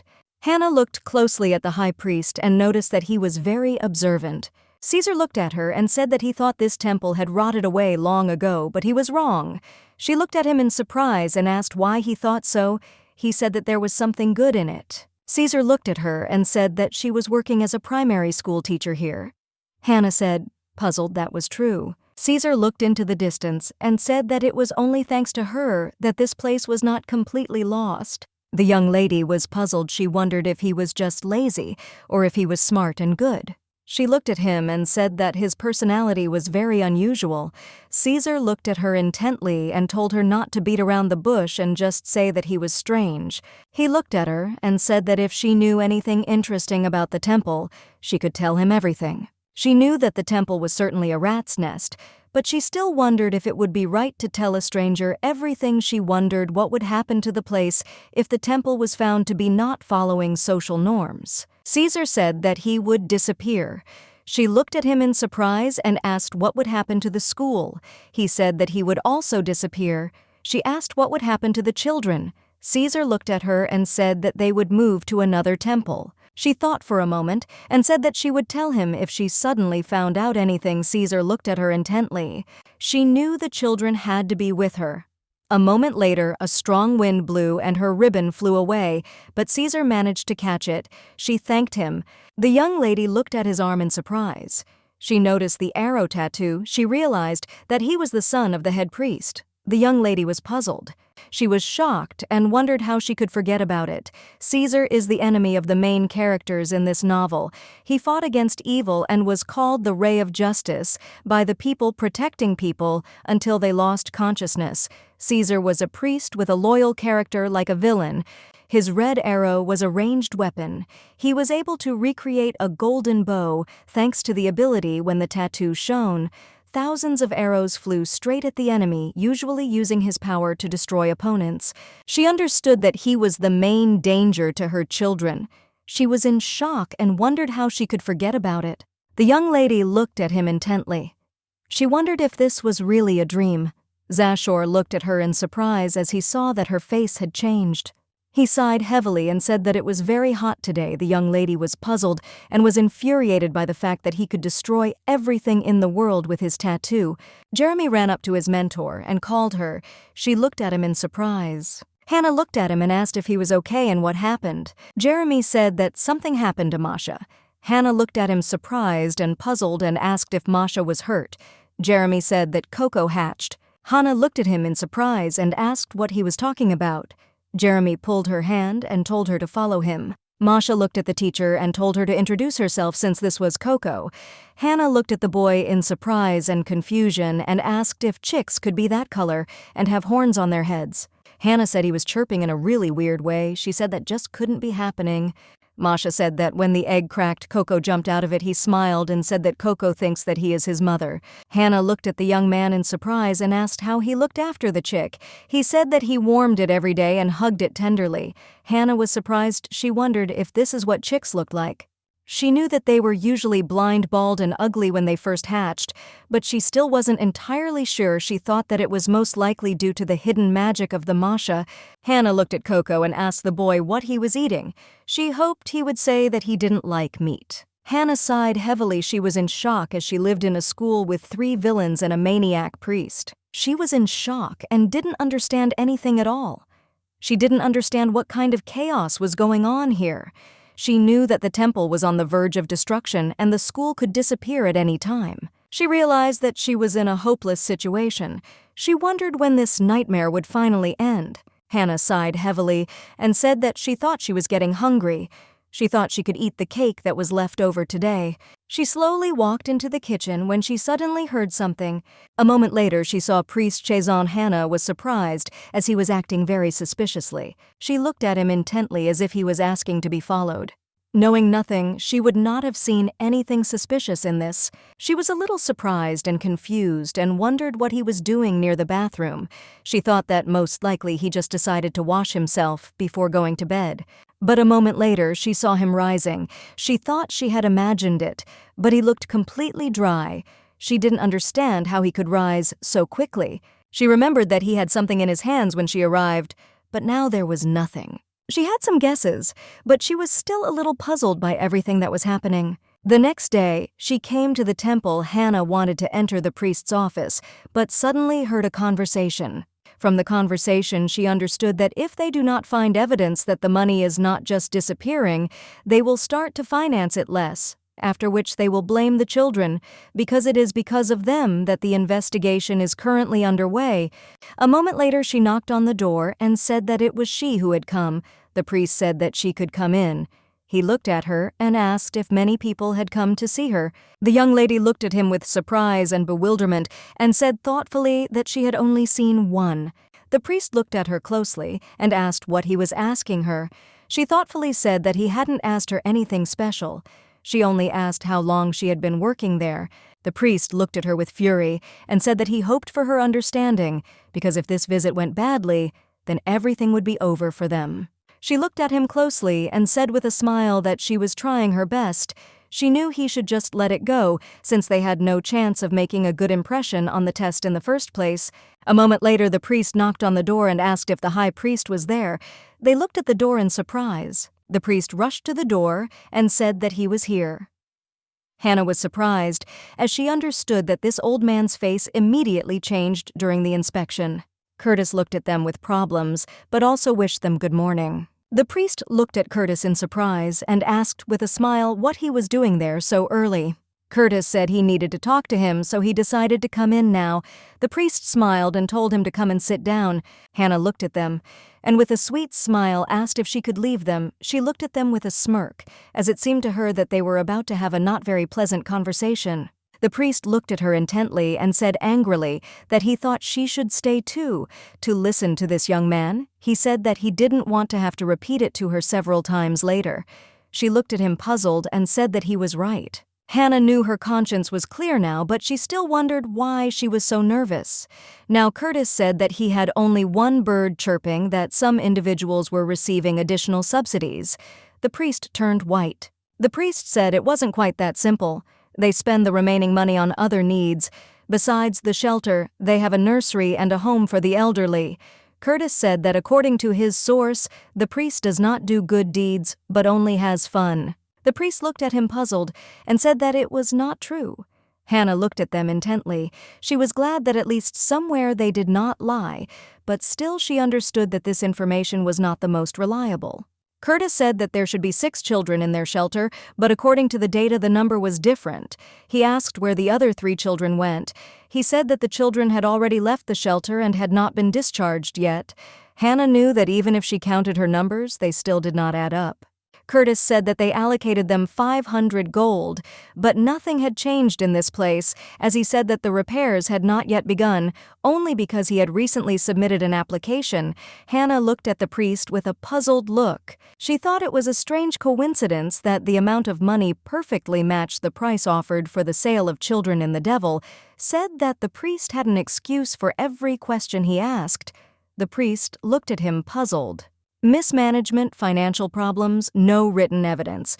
The devil said that if they reported this to the main temple, then the next day everything would become clear and they would have to cut their budget. Curtis said he was giving him 3 days to correct the errors in the document to further review the appeal, and he said he sincerely hoped that this probationary period would help them. Hannah, in turn, was very happy that a crisis had begun in the temple. She was glad that the old man would pay for his mistakes. She said with a smile that she would burst with joy. She understood that if their budget was cut, then most likely her baby would be sold. And if the temple was destroyed, then the children would go to another orphanage. She knew that she had only one choice. She said with a smile that she didn't think anyone was there. That is, at such a late hour, she knew that if she was not alone, she could hide. She approached the holy place for cleansing the body. She understood that she should not do stupid things anymore. She wanted to find something but still wondered where it was hidden. But she still knew that in any case, she would be able to find everything she wanted. The young lady walked slowly and began her search, examining every bush. Hannah looked at the ground, confused. She was shocked because she thought the old man had buried it in the ground. She wondered if that meant she needed to start digging. She thought that she didn't have to look underground anymore. Someone told her that she should take a closer look at the cherry tree. She thought that it was still right since something could be hidden there. But a moment later she was taken aback and wondered who had said it. Turning around, she saw Caesar. Hannah froze in bewilderment. She was in shock because she thought that she would be alone in such a place. She looked at him in confusion and screamed because she was very scared, but still thought that he was very handsome. She looked at him in surprise and asked what he was doing here. He looked at her intently and asked what she thought. She was confused and stunned, looked at him and asked how long he had been here. Caesar calmly said that he was here before she came here. She asked, confused and puzzled, why then he pretended that she was not here. She realized that a long time had passed since she came here. She wondered why he continued to remain silent. Caesar looked at her in surprise and asked if he was the one who should be asking her questions now. Hannah knew she was the culprit because she had broken into the men's bathhouse. He looked at her and asked what she was doing here. Hannah hesitated because she didn't know what to answer him. She looked at the water, confused and perplexed, and asked if he was going to cover himself. She was shocked and wondered if he had just gone crazy, but she still left cracks between her fingers and peeped a little. She knew it was her own fault since she had gone into the bathhouse. She knew that if he kept pestering her, she wouldn't be afraid to hit him. He looked at her and told her to relax because he was dressed. She looked at him, puzzled. Milady sighed heavily. He looked at her in surprise and asked why she sighed with relief. She said she wasn't looking at him during the conversation. That's why she was nervous. He said it felt like he was being lied to. She said it didn't matter now. Hannah knew that if she thought about it, it was pretty dark now. She looked at him intently, wondering if all priests were in such good shape. He looked at her, asked what she was looking for here. Hannah looked at him hard and said that, to be honest, she didn't know herself. She said she just wanted to take a walk and see if there was anything interesting. He looked at her in surprise, asked if she was trying to steal something from the temple. She looked at him puzzled and said that it was not what he thought. She was in shock and did not know how to explain everything to her. She was shocked because she realized that it all looked like some kind of joke. She looked at him and said that he was actually looking for something. Caesar looked at her in surprise and asked what exactly she was looking for. She looked at him and said that before they got down to business, there was one condition. He looked at her in surprise as he didn't understand what she was talking about. She said that she had very useful information, but he had to do her a favor. He looked at her in surprise and asked what favor she was talking about. He smiled and said that he was listening to her. He wondered if it was really that simple. She looked at him and said that first of all, this temple is completely rotten. She said that the bishop in charge of finance had stolen the entire budget and that the junior priest was thinking about selling children. Caesar looked at her and told her to continue. She said she thought there was a ledger somewhere in the temple with all the evidence, but she had looked everywhere and couldn't find it. And yesterday she had seen the junior priest go into the bathroom for some reason. She said that he was holding something in his hands, and that was what she was looking for. Caesar frowned for a moment and thought. He looked at her in surprise and asked why she wanted to find what he had hidden so badly. Hannah said that it was because if she didn't find the book, her children would be sold. It would be evidence of theft in the temple or blackmail for the bishop. Caesar looked at her and asked if it wouldn't be easier to tell the main temple about this. Hannah sighed heavily. She said she was puzzled that she had no physical evidence, but she wanted to be believed. She said she was sure that the main temple was not involved in all this. She said that even if the temple was destroyed, the children would certainly be separated. Caesar looked at her intently, wondering if he was hallucinating. A moment later, he said that they needed to dig up the earth in that direction first. Hannah looked at him in surprise and asked why he thought she was under that particular tree. Caesar said that it was strange that the ground there was a different color, without weeds, and also without a single fallen leaf. The young lady was a little surprised as she noticed that he was an observer. She sighed heavily and said that she thought she shouldn't worry. As he was on her side, he looked at her intently but didn't answer. A moment later, she saw something. Hannah was surprised as she managed to find it quickly. Caesar looked at her intently and told her to get what she found. She looked at him and asked if he knew how to open the chest. He said it had a magic lock. The young lady looked closely at the chest as it looked very expensive. She was furious as she knew the priests were stealing like dragons and hoarding money. Caesar came closer to her. She looked at him in bewilderment. She asked him if he wouldn't take it. He sighed heavily and said that if he knew how it opened, he would take it. She looked at him in surprise and asked if she really had to do this. Caesar said that if she broke the symbol, it would open. She smiled and said that it was obvious. Hannah smiled and asked what symbol he was talking about, as she didn't know. Caesar asked her if she had any idea what it should be. He said that it could be, for example, the bishop's birthday or the password that he always uses. She looked at him in surprise and asked how she could know about this. A moment later, she realized one fact, but said that it was simply impossible. He looked at her in surprise and asked what happened. The young lady wondered if this was the symbol that was behind the painting. She remembered the numbers she saw there, but put them in the wrong order. She said everything out loud. A moment later, Caesar whispered 3 numbers in her ear. She frowned in surprise and asked how he knew. He said it was the blessing of the dark goddess Jasmine. The young lady sighed heavily and said that this was complete blasphemy. He looked at her express forces how the number was written. She said that the number was inside a circle superimposed on another. He looked at her and told her to just draw the young lady, hesitated, looking intently at the chest. She looked at him fidgetingly and said that her hands were dirty. He said with a grin that there was nothing wrong with that. The young lady looked at the chest in surprise as she was frightened by the sudden light. She was surprised as she succeeded. A moment later they closed their eyes as the light was too bright to blind them. A few minutes later they saw a chest full of gold. The young lady looked at the find in surprise and confusion. She realized that she had to open it alone. Caesar looked at her and asked why she didn't take one. The young lady looked at him in surprise. She wondered if she could do that. She understood that he was just checking her out. She was puzzled and said that she couldn't take it, since the money belonged to the temple. He looked at her in surprise and asked what was wrong with that he couldn't see a personal diary. Caesar looked at her and asked what favor she was asking for. She looked at him and asked him to do everything he could to make sure their school didn't disappear. He said that if he did that, then the church wouldn't disappear either. She looked at him and asked if it was possible to change the bishop to a more adequate one. He looked at her in surprise and asked if this was really her request. Hannah looked at him in surprise and said that it was. He said that if things didn't go according to plan, she would have to leave. She sighed heavily. After thinking about it, she said that she couldn't do anything anyway, but the main thing was that the school was preserved. She said that as long as the children had a teacher who would raise them with love, she was happy with everything. She understood that although it was unpleasant for her, she still understood that it would be better for them if they got a more experienced teacher.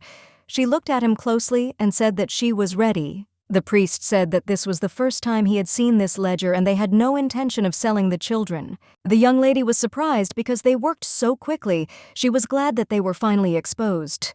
Curtis looked at them and asked, "That is, he does not know that the symbols located in his office behind the painting are the password to the chest?"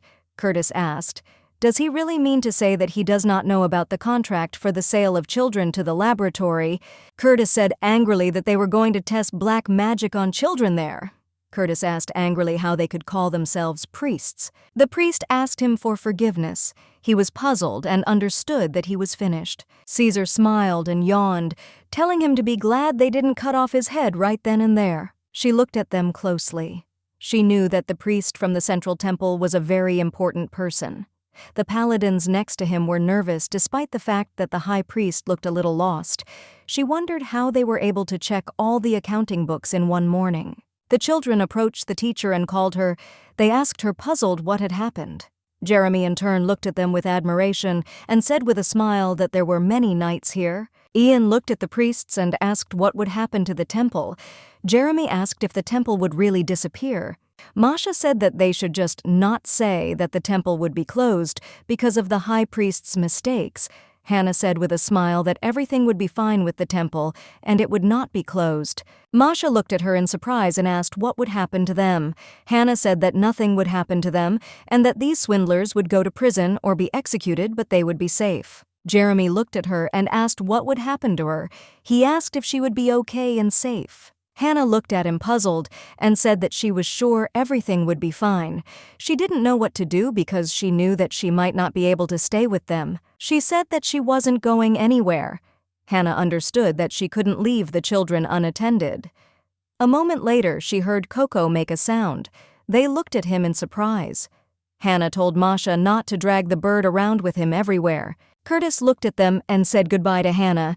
She looked at him in surprise and said that it was too dry a goodbye. He looked at her and asked with a smile why they needed pink snot. He said that if she stayed in their temple, they would see each other again. She was very glad that she had not been fired after all, and hoped that most likely they would raise her salary for helping her find the accounting book. She said with a smile that he was right, and also wished him good luck on his journey. Jeremy looked at Moses and called him Hannah, looked at him in surprise as she did not understand what Jeremy wanted. A moment later, Jeremy asked him if he could touch his sword just once. Moses looked at the boy closely and gave him permission. A moment later, Caesar walked up to them and greeted them.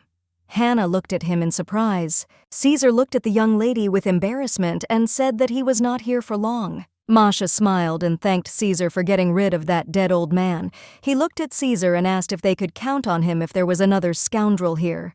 Caesar looked at her intently and said that he couldn't. Hannah was surprised. She wondered if it was really that hard to play along with a child and answer positively. Caesar looked at Hannah and with a smile told the child to thank his mentor better. Hannah froze in bewilderment. Caesar said that it was all true because it was she who did the bulk of the work. Masha smiled and said that their mentor was the best in the world.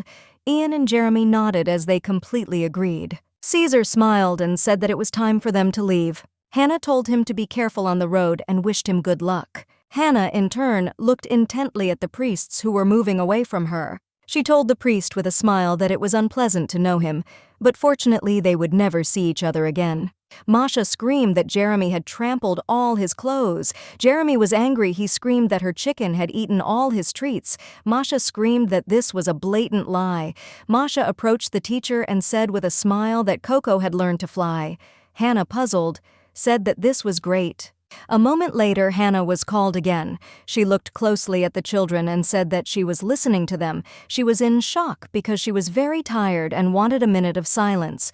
Jan came closer to her and said that it seemed that someone had come to them. She looked at him in surprise and asked who had come to them a moment later. She said that they were probably new priests. Hannah looked at Masha and called out she understood that if a lot of people came, they would definitely check the shelter. Hannah told Masha to hide Coco in the chicken coop. Ian was watching his mentor closely. Hannah knew she didn't have time as she had to hang up all the laundry quickly. But she still understood that first she needed to clean Masha's room. She walked into the room and was stunned as there was complete chaos there. She was in shock and did not know where to start. Hannah looked at Ian and asked what he was doing there. Ian said he just wanted to tell her that those priests had arrived. Hannah sighed with relief as she realized it was just them. She looked at Masha and asked if he had hidden the bird. Masha looked at her and said that he hid it, but also asked what they would do if he ate the chickens. Masha said that Coco was much stronger than those chickens. Hannah looked at the boy and was puzzled, saying that in that case they would be left without food. Hannah knew they were used to it as they still remembered the time Coco burst into the dining room and stole their dinner. Sometime later, Hannah saw the clergy. She smiled and greeted them and asked if she could see the new high priest. The priest smiled and greeted her. He said that she could say hello to him. Hannah thanked him with a smile on her face. Hannah was a little confused as she saw so many new faces. She knocked and said it was her. A moment later, the priest said she could come in. Hannah paused as she heard a familiar voice. She walked in and was stunned. Hannah was shocked. Caesar looked at her and greeted her, and with a smile said that he hoped her expression said welcome. Hannah was shocked. She did not understand what he was even doing here. Hannah froze in bewilderment. She was in shock. She didn't understand how this had happened. She understood that there were 3 villains present in the temple now, a villainous killer who would hunt children. A moment later, she saw Curtis and was even more stunned. He looked at her with a smile. She understood that if she thought about it very carefully, she was stuck with 2 killers. He looked at her and asked why she was so pale. Hannah was shocked and at a loss. She didn't know how to answer him such a question. A moment later, she turned her gaze to the side and saw Moses. She was in shock as she realized that she was stuck here with 3 murderers and 3 villains. She looked at them puzzled and greeted them. She was in shock and could not get over it. Looking out the windows, she wondered if the Lord was there.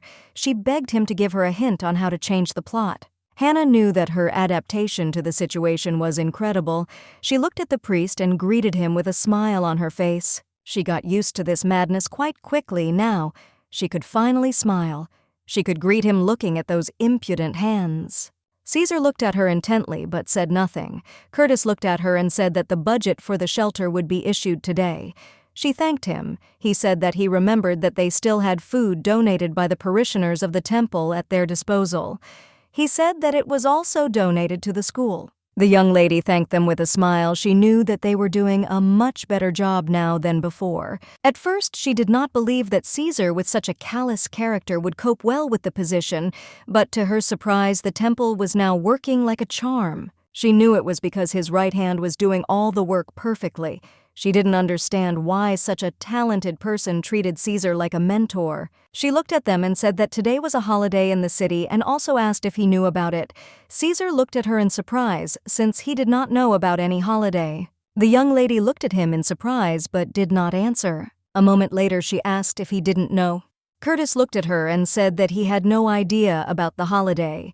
He said that if there was a holiday in town now, then they should be there. Hannah smiled and said that was wonderful. She said that they could meet the locals and have a good time. Hannah said that she really wanted to watch the fireworks with the children.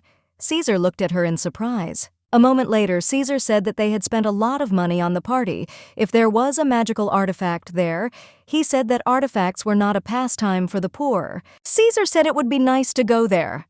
Hannah froze in place. Hannah said that they could go out together and have fun, but she still hoped that he would say that he was busy and couldn't go. Caesar looked at her and said with a smile that he would go with them. Hannah stood there in confusion as she was stunned by what he said. She was in shock and did not understand why she was being punished like this. Hannah looked at Curtis and called him the priest, in turn said that he was busy today and for this reason could not go with them. Hannah was in shock. She wondered if they really wanted her dead. Hannah looked at the children and told them to repeat it again. As a precaution, Ian said that they should not get involved with strangers. Masha said that she should not take Coco with her and not to run away even if he saw a doll or a cute skeleton. Hannah looked at Jeremy and said that she was listening to him. Jeremy said that he was not allowed to leave the group even if he noticed the snack stand or the swords. Hannah looked at him and said that he forgot something.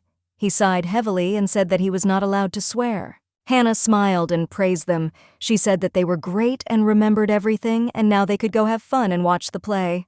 A moment later, Masha asked her what it was. Hannah looked at the carriage in surprise. She was a little puzzled because she knew that it was only a 10-minute walk to the city. She did not understand why Caesar decided to go in a carriage. She said that it probably belonged to their guest. Caesar looked closely at Hannah and the children.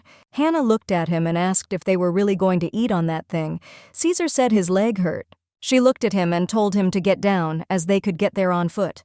She was shocked as she knew he was ruining all the fun.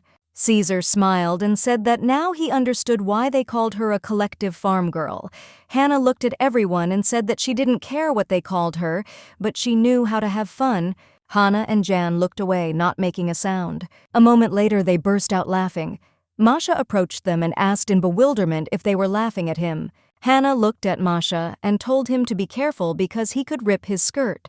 He told her not to worry so much as he would be careful that evening. Masha looked at the people in surprise and said that he had never seen so many people in the city. Caesar was watching them closely. Caesar knew that it was the children's first time attending the festival, as they had not been able to attend it last year because there was no one to accompany them. Hannah took the children by the hands and said with a smile that there was a lot of delicious street food here. She said that they could go and buy something from her convenient. Jeremy looked at the teacher and asked if she really had a lot of money today. Caesar held back his laughter. Hannah smiled and said yes, she said she took some today. She looked at the bishop and said with a smile that he did too. Jeremy looked at the priest in surprise and asked if he was a bishop. Ian said he didn't look like one. Hannah looked away in surprise and said that she saw a witch doctor who was selling medicine. Ian told the teacher that she shouldn't buy weird things like last time she said that. Of course she wouldn't, but it still helped her then. Ian said that the mentor's height had not changed at all. Hannah froze in place and did not answer. Hannah is a very kind person, but her height is much shorter than other people. Lately, the children have started to grow quickly, so she bought a potion to not look like a dwarf, but unfortunately, it had no effect. Hannah was very puzzled by this fact. Masha pulled the mentor aside and said with a smile that they could try this. Hannah looked at the boy with skill. Hannah looked at Jeremy and asked if everything was okay, but at that moment, she saw that he was not next to Jan. She was shocked. She said furiously that she thought he was with them. With lightning speed, Hannah ran to find the boy. Masha asked Ian what he thought was Jeremy's location this time. Ian sighed heavily and said that he seemed to have been in a gun store. Caesar looked at her in surprise. He couldn't get used to it. Hannah in turn ran around looking for Jeremy. She ran into the gun shop, but the boy was not there. Then she went to the store where they sold sweets, but he wasn't there either. She ran around the city in a hurry and looked for him, but he was nowhere to be found. She stopped and caught her breath. She wondered where he had gone. I was worried that someone might have lured him and kidnapped him. A moment later, she saw a boy in the crowd and she screamed. Hannah came up to him, took his hand, and asked what happened to him. She was very worried and was glad to see him. Turning around, he saw his mentor. Hannah was confused as she saw his confused face. She looked at him and asked what happened. Jeremy rushed into her arms with lightning speed. She looked at him in surprise as she did not expect him to do something like that. Jeremy said he was in pain. Hannah looked at him confused and fidgeted and asked if someone had hurt him. She asked what happened to him. He looked at her and started crying. Jeremy wondered why this had to happen to him. She saw him standing in front of her as the boss. He was crying and saying that he was in pain. Hannah looked at him in surprise and confusion. She was in shock and didn't understand what had happened. Sometime later they were walking back with Hannah carrying Jeremy on her back. Jeremy looked at her and called out. He sighed heavily and said that he saw his father. Hannah looked into the distance in surprise and asked what he was talking about. Jeremy said that there were a lot of people among them. He saw him and rushed there. Jeremy said that he had been looking for his father for a long time. He said sadly that he must have made a mistake. When Jeremy grabbed the man, he turned around and looked at him with an angry look. Jeremy said that unfortunately it wasn't his father. Hannah asked if he had lost his shoes while he was running. She asked if that was why his feet hurt. Jeremy said that when he caught up with the stranger, he turned around and found no one. He said that he was alone. Jeremy sighed heavily and said that everything hurt, but his heart hurt even more. Hannah told him that he shouldn't be sad at all because Togo wasn't around. She said that they were his family and would never abandon him. She said that he should remember that. Jeremy looked at her in surprise because he said they weren't related by blood. Hannah asked, in surprise, if it was really important to have blood to be a family. Jeremy looked at her in surprise and asked if it wasn't. She smiled and said that family does not begin and end with blood ties, because she is always there when it hurts or when it is good. She said with a smile that this is what it means. Family. Jeremy was quiet for a moment, but later he said that he did not want to be with family. Hannah laughed and smiled and said that in that case they could be friends. He looked at her and agreed. Jeremy said that his father told him that he would definitely take him back when he became stronger. Masha is the only orphan since infancy, but Ian and Jeremy remember very well how they were abandoned. Hannah had previously thought that their time together would make them forget about the past, but it seemed she was wrong about that. She now realized that this was the reason he was so obsessed with swords. Jeremy said that this was the reason he wanted to become stronger. If he was the strongest kid on the planet, then maybe his father wouldn't have abandoned him. Hannah said that he was very strong because he ran into that alley to save her, so that next time she wouldn't tell him not to help her. He said that he would always come to her aid even if she was against it. She said with a smile that even though he was the strongest among them, danger always remains danger. She smiled and said that when they returned, his fencing lessons would begin. He looked at her in surprise and asked if she was serious. Hannah said with a smile that it was exactly like that. Hannah smiled and told Jeremy that next time he was looking for someone, their house was in that direction. Jeremy was quiet for a moment, pleasantly embarrassed that she had told him that. She smiled and said that he wouldn't be hard to find. Sometime later, they returned to the guys Masha called Jeremy. He said angrily that he had again risked his bun being eaten by him. A moment later, the young man handed him a bun, and Jeremy froze in surprise. He took the bun but noticed that it had already cooled down. But a moment later, he was eating with tears in his eyes. Masha looked at him and asked if it wasn't tasty. He said that, in any case, Jeremy shouldn't slurp like a pig and shouldn't cry. Masha came up to Jan and took his hand. He said that it was time for them to go. Masha told Ian that Jeremy was acting like an idiot again. Ian looked angrily at his friend who was holding his hand. Hannah, in turn, watched the children's reactions closely. She was glad that they had not gone far. Hannah entered Jeremy's room and called him. He looked at her in surprise as he didn't expect her to come to him. She looked at him intently and asked if he was hamstering again. Looking at him, she saw a small hamster. She looked at him and asked how his legs were.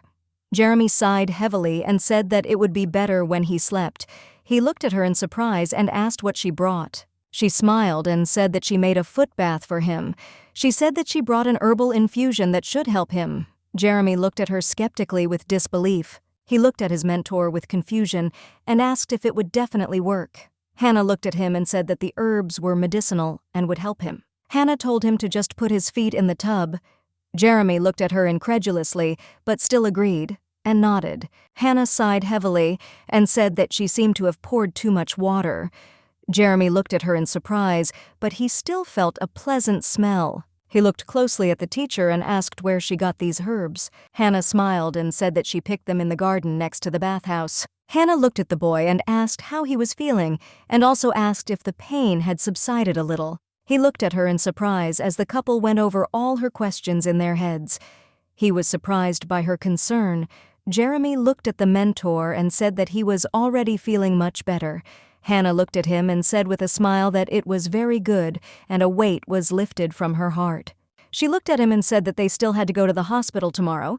Jeremy said that he didn't want to go there because they would give him bitter medicine. Hannah said that in order to learn fencing, your legs had to be healthy. Jeremy looked at her in surprise and asked if she really didn't mind his classes. Hannah looked at him in surprise and asked if she had ever lied to him. He said that she hadn't lied to him, but it was still very expensive. He looked at her and said that he remembered how she once let it slip that it was difficult for her to support them because of her low salary. She was shocked and asked if she had ever said that out loud. Now she remembered that she had once been lying on the lawn and singing about her grief. She had not been herself then, but she still repeated these actions every time at the end of the month. Jeremy burst into the room to his mentor and called her. She sighed heavily and said that she wanted to lie down for another 5 minutes. Jeremy came closer to her and told her to get up because she had to look at his feet. He shook her and did not leave her side. Hannah was in shock. She did not understand what he was talking about because she had not woken up yet. A moment later, she stood up and said that she would do everything. She looked at him in surprise and asked what he was doing here at the crack of dawn. Hannah looked at his legs in surprise. She was surprised he smiled and said that he woke up and his legs were like new. She looked at him and said that everything was right and they didn't look so swollen anymore. Jeremy looked at her with admiration and said that his mentor and her potion had cured him. Hannah looked away and said puzzledly that she doubted it. He looked at her and said with a smile that he swears he is right. He said he will go and show the others. In the blink of an eye, he ran out into the street and showed his legs to his friends. Hannah looked at the boy in surprise. She wondered how this could help him. For a moment, she wondered if it could be that the water in the bathhouse was holy, or if the grass mown on the lawn really was medicinal. She knew that, however, it was not so important. The main thing was that Jeremy felt better. Rubbing the back of his head with his hand, her hand lit up. Hannah looked at Caesar closely, wondering why he was leafing through the papers with such a dissatisfied expression. She looked at him intently and was stunned. She wondered why he suddenly glowed like that. A moment later, Caesar looked at her and asked where they got that strange ostrich. The young lady was taken aback as she was staring at it. This morning, Caesar came to them and saw their pet. He looked at the bird in surprise and asked if this ostrich had a special diet. Masha looked at him in surprise and said that it seemed he was a little mistaken since it was a chicken. Hannah was surprised as he only found out about Coco's existence today. Hannah looked at him and said puzzledly that it wasn't an ostrich, but a moment later she was taken aback as she realized that she should have called him an ostrich after all, since she had no idea what it was. He looked at her and said that this chicken. Hannah looked at him in surprise. She wondered if he was crazy. She couldn't believe how he believed that Coco was a chicken. Hannah said that they found him in the garden in front of the temple. She thought that she still shouldn't say that Coco was hatched by Masha. Hannah looked at him and said that she wanted to ask something. He looked at her in surprise, waiting for the question. Hannah asked him how he got into their temple. Caesar looked at her closely and said with a smile that he had been told they needed a replacement. She said that she just didn't expect him to be sent to serve in this temple. He looked at her puzzled and said that it seemed like someone had too high an opinion of him. She didn't say this just like that, but only based on the original story, where Caesar was described as a talented priest. He was blessed by the goddess herself, and he was the son of a holy father. That's why it's strange that he's not in the central temple. Hannah looked at him and said that she just thought he was a very talented person. She was shocked because now her conscience was bothering her. To be honest, she didn't consider him talented at all. He seemed more like a typical guy who constantly sits at the computer and doesn't sleep for days. Caesar looked at her intently and said that he was being lied to again. She looked at him in surprise as she wondered if he really could read minds. She smiled and said that it was time for her to go. She understood that she needed to leave quickly so as not to cause more trouble. She walked away and he just waved back, looking at him. She understood that he was definitely not a professional. That same day, she had a scheduled nap time. Hannah looked at Coco in surprise. She looked at him intently as she wondered what he was. Coco looked at her and just grunted. Hannah pulled a piece of bread at him and told him to eat it. Coco looked at the bread in surprise and grunted. She looked at him in surprise and asked with a smile how such a tiny body could fit so much food. She still wondered who he really was. She looked at him and said that he was definitely not a dragon since he did not look like one at all. Hannah lay down on the ground and sighed heavily, saying that she needed a nap too. She smiled and said that at this rate she would definitely become attached to him. Coco in turn lay down next to her and for some time they slept peacefully on the ground. Hannah baked homemade cookies. She entered the temple as she was looking for paladins. She was a little puzzled and surprised as their temple was empty. After the bishop was replaced, several paladins appeared in their temple. She thought that perhaps they did not care about this temple, but they were followers of the dawn of the child blessed by the goddess. The reason she was looking for them so hard was very simple. She wanted to bribe a potential fencing teacher for Jeremy, and the bribe was cookies. Moses looked at her and asked if she really wanted to appease someone. Hannah shuddered because she did not expect someone to sneak up on her from behind. Moses looked at her and with his radiant smile apologized. He said that it seemed like he was scaring her. She looked at him and greeted him with a smile. He greeted her too. He looked intently at the young lady and asked how he could help her. Hannah smiled and said it was nothing important, she just baked too many cookies, so she brought some to treat them. He looked at her and thanked her. She looked at him and called him. He looked at her in surprise. She said that he was probably very bored working in a temple located on the outskirts. Moses looked at her closely and said that this was not really the case. Hannah knew that she could not just give up. She looked at him and asked with a smile if he had any hobbies. He looked at her in surprise and said that he didn't seem to have any hobbies. Hannah said it was a pity, looked at him and asked how he relieved the boredom in this empty temple. She looked at him and asked if he could give her some time. She said that if he wanted, she could help him find a hobby. He looked at her in surprise as he did not expect such a reaction from her. Moses looked at her intently. Since the girl who baked cookies for him also asked for his attention, he noticed that she had a blush on her face. He was shocked and wondered if this was a confession. Moses was shocked and confused by this whole situation. He never thought that he would receive recognition from a primary school teacher. He was shocked because he understood that this could be a date in the temple where he worked. He knew she was incredibly sweet, and she took care of her children like an angel, and he loved the smell of cookies. Moses was in shock and told himself that this was simply impossible. Hannah looked at him and asked with a smile if he wanted to take on an apprentice temporarily. With her words, he said that he didn't want to hurt her feelings, but he wasn't going to meet at work. Hannah looked at him in surprise. Moses froze in bewilderment. Moses looked at her puzzled and asked what she had just said. Hannah was taken aback and asked if he wanted to teach the boy fencing. A moment later, she asked what he had just told her. She was shocked and understood that it was very awkward.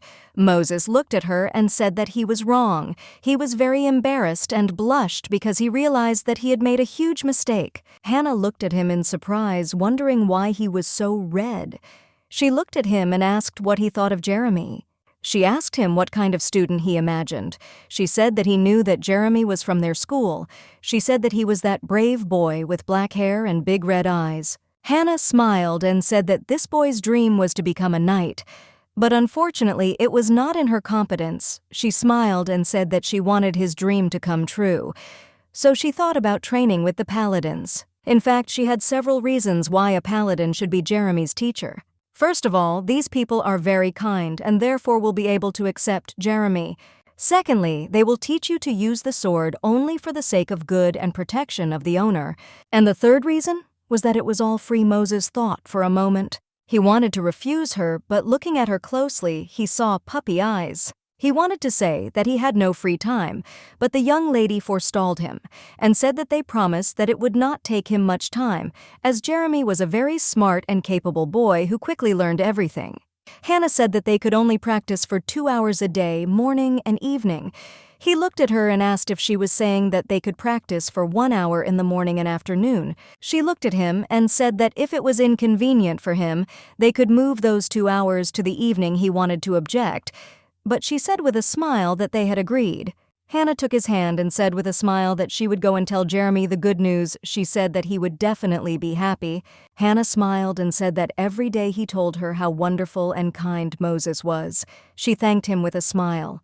Moses froze in surprise. He did not understand what had just happened. She smiled an embarrassed smile and said that she was leaving to tell him this wonderful news. The other paladins approached him and said that they sympathized with him since she had successfully screwed him. Hannah watched Jeremy with a smile. She was very happy. Masha watched Jeremy in surprise and asked what was so interesting about waving a wooden stick. Hannah smiled and said that this is his first lesson and it takes time to learn. She said that Jeremy, may you become a great, beautiful, and noble knight in the future. Jan said that to become a paladin, one must be devoted to religion. Hannah smiled and said that was why he would be a knight. Masha sighed and said that it looked like Jeremy would probably get tired soon. Hannah smiled and looked at Jeremy and told the kids to be more supportive of their friend. She said that she allowed him to study what he wanted to. Hannah looked at the children and asked if they had any plans for their future. Jan monotonously looked at the book, said that he had no plans. Hannah looked at him with a fixed gaze. She understood that he in turn could not worry about this, since he would become the emperor anyway. Masha said shyly that he wanted to work at the zoo. Hannah looked at the boy in surprise. She wondered if he really wanted to take care of animals. Hannah said that this was a great plan for the future. Hannah smiled and said that she really hoped that they would do something that would make them happy. Masha looked at her and asked if she was happy. She looked at the boy in surprise as she did not understand what he was talking about. Masha asked if she liked being a teacher. Hannah thought about this question for a moment. She knew that it was very difficult for her to get used to the body and adjust to the temple, as if yesterday she was fighting for her and the children in the future. She looked at the children and said with a smile that she was very happy. Hannah said that for this reason they should lead the life they wanted, just like she did. Ian thought for a moment but didn't answer. He thought about it for a while. Hannah smiled as she looked at the bag of groceries and said she thought it would be enough for dinner tonight. Hannah looked away in surprise as she noticed Caesar acting out of character. She looked at him in surprise and asked what he was doing. Caesar, puzzled, said that he was just walking. She looked at him in surprise and asked where he was going. He didn't answer and only groaned in response. She looked at him and asked if he had eaten anything. Expired today. Hannah asked if he needed to go to the bathroom a moment later. Caesar fell to the ground. She came closer to him and asked him what he had eaten wrong. She said that he looked like a squeezed lemon. Caesar gathered all his last strength and said that he had eaten rice in the dining room. Hannah looked at him and asked if she should call a doctor for him. Caesar said that the doctor had already been and left. The young lady looked at him in surprise. She sighed heavily and said that in that case she could not help him in any way. She smiled at her, wished him a good day, as she had to go and feed her children. Caesar looked angrily after her, but the young lady still did not pay attention to him and left. Hannah looked at the children with surprise and confusion and asked what happened. Masha said that they were very hungry. Hannah was surprised she didn't understand what was going on at all. Jeremy said that now even if she cooked something nasty, they would still eat it. Hannah looked at them in surprise. The rest looked at them. She thought that they would now say that they didn't like her food and they secretly went to the temple to eat. Masha sighed heavily and said that the food there was always tastier. Hannah looked at Ian and asked why he was feeling okay. Ian sighed heavily and said that the teacher's food was melting in her mouth. A moment later he said that everything would thaw. Except for the broccoli. Jeremy sighed heavily. The young lady smiled as she now understood what was going on. When she was at the market, broccoli was on sale, so she stocked up on it. You'll go bad. So she gave broccoli a different diet. Hannah looked at the children with confusion, wondering what she should do with them now. Jeremy was puzzled and said he was going to throw up. Masha looked at her friend and said he was just being disgusting. Hannah sighed heavily. She said that they couldn't go a single day without adventures. She said that she thought that everyone in the temple had food poisoning. Apparently they didn't pay attention to expiration dates at all. She was preparing some kind of decoction, and sighing said that she needed to add a little honey. Hannah looked at the spice rack in surprise. She said she could add a little more tea leaves for flavor. After all the preparations, she tasted it. She wondered if she should make more of the product since she needed to cure not only her children. The children looked warily and intently with distrust at the liquid she gave them. Later, Hannah brought the decoction to everyone in the temple. Hannah looked at the Nation of Dawn and told him to drink the decoction right now.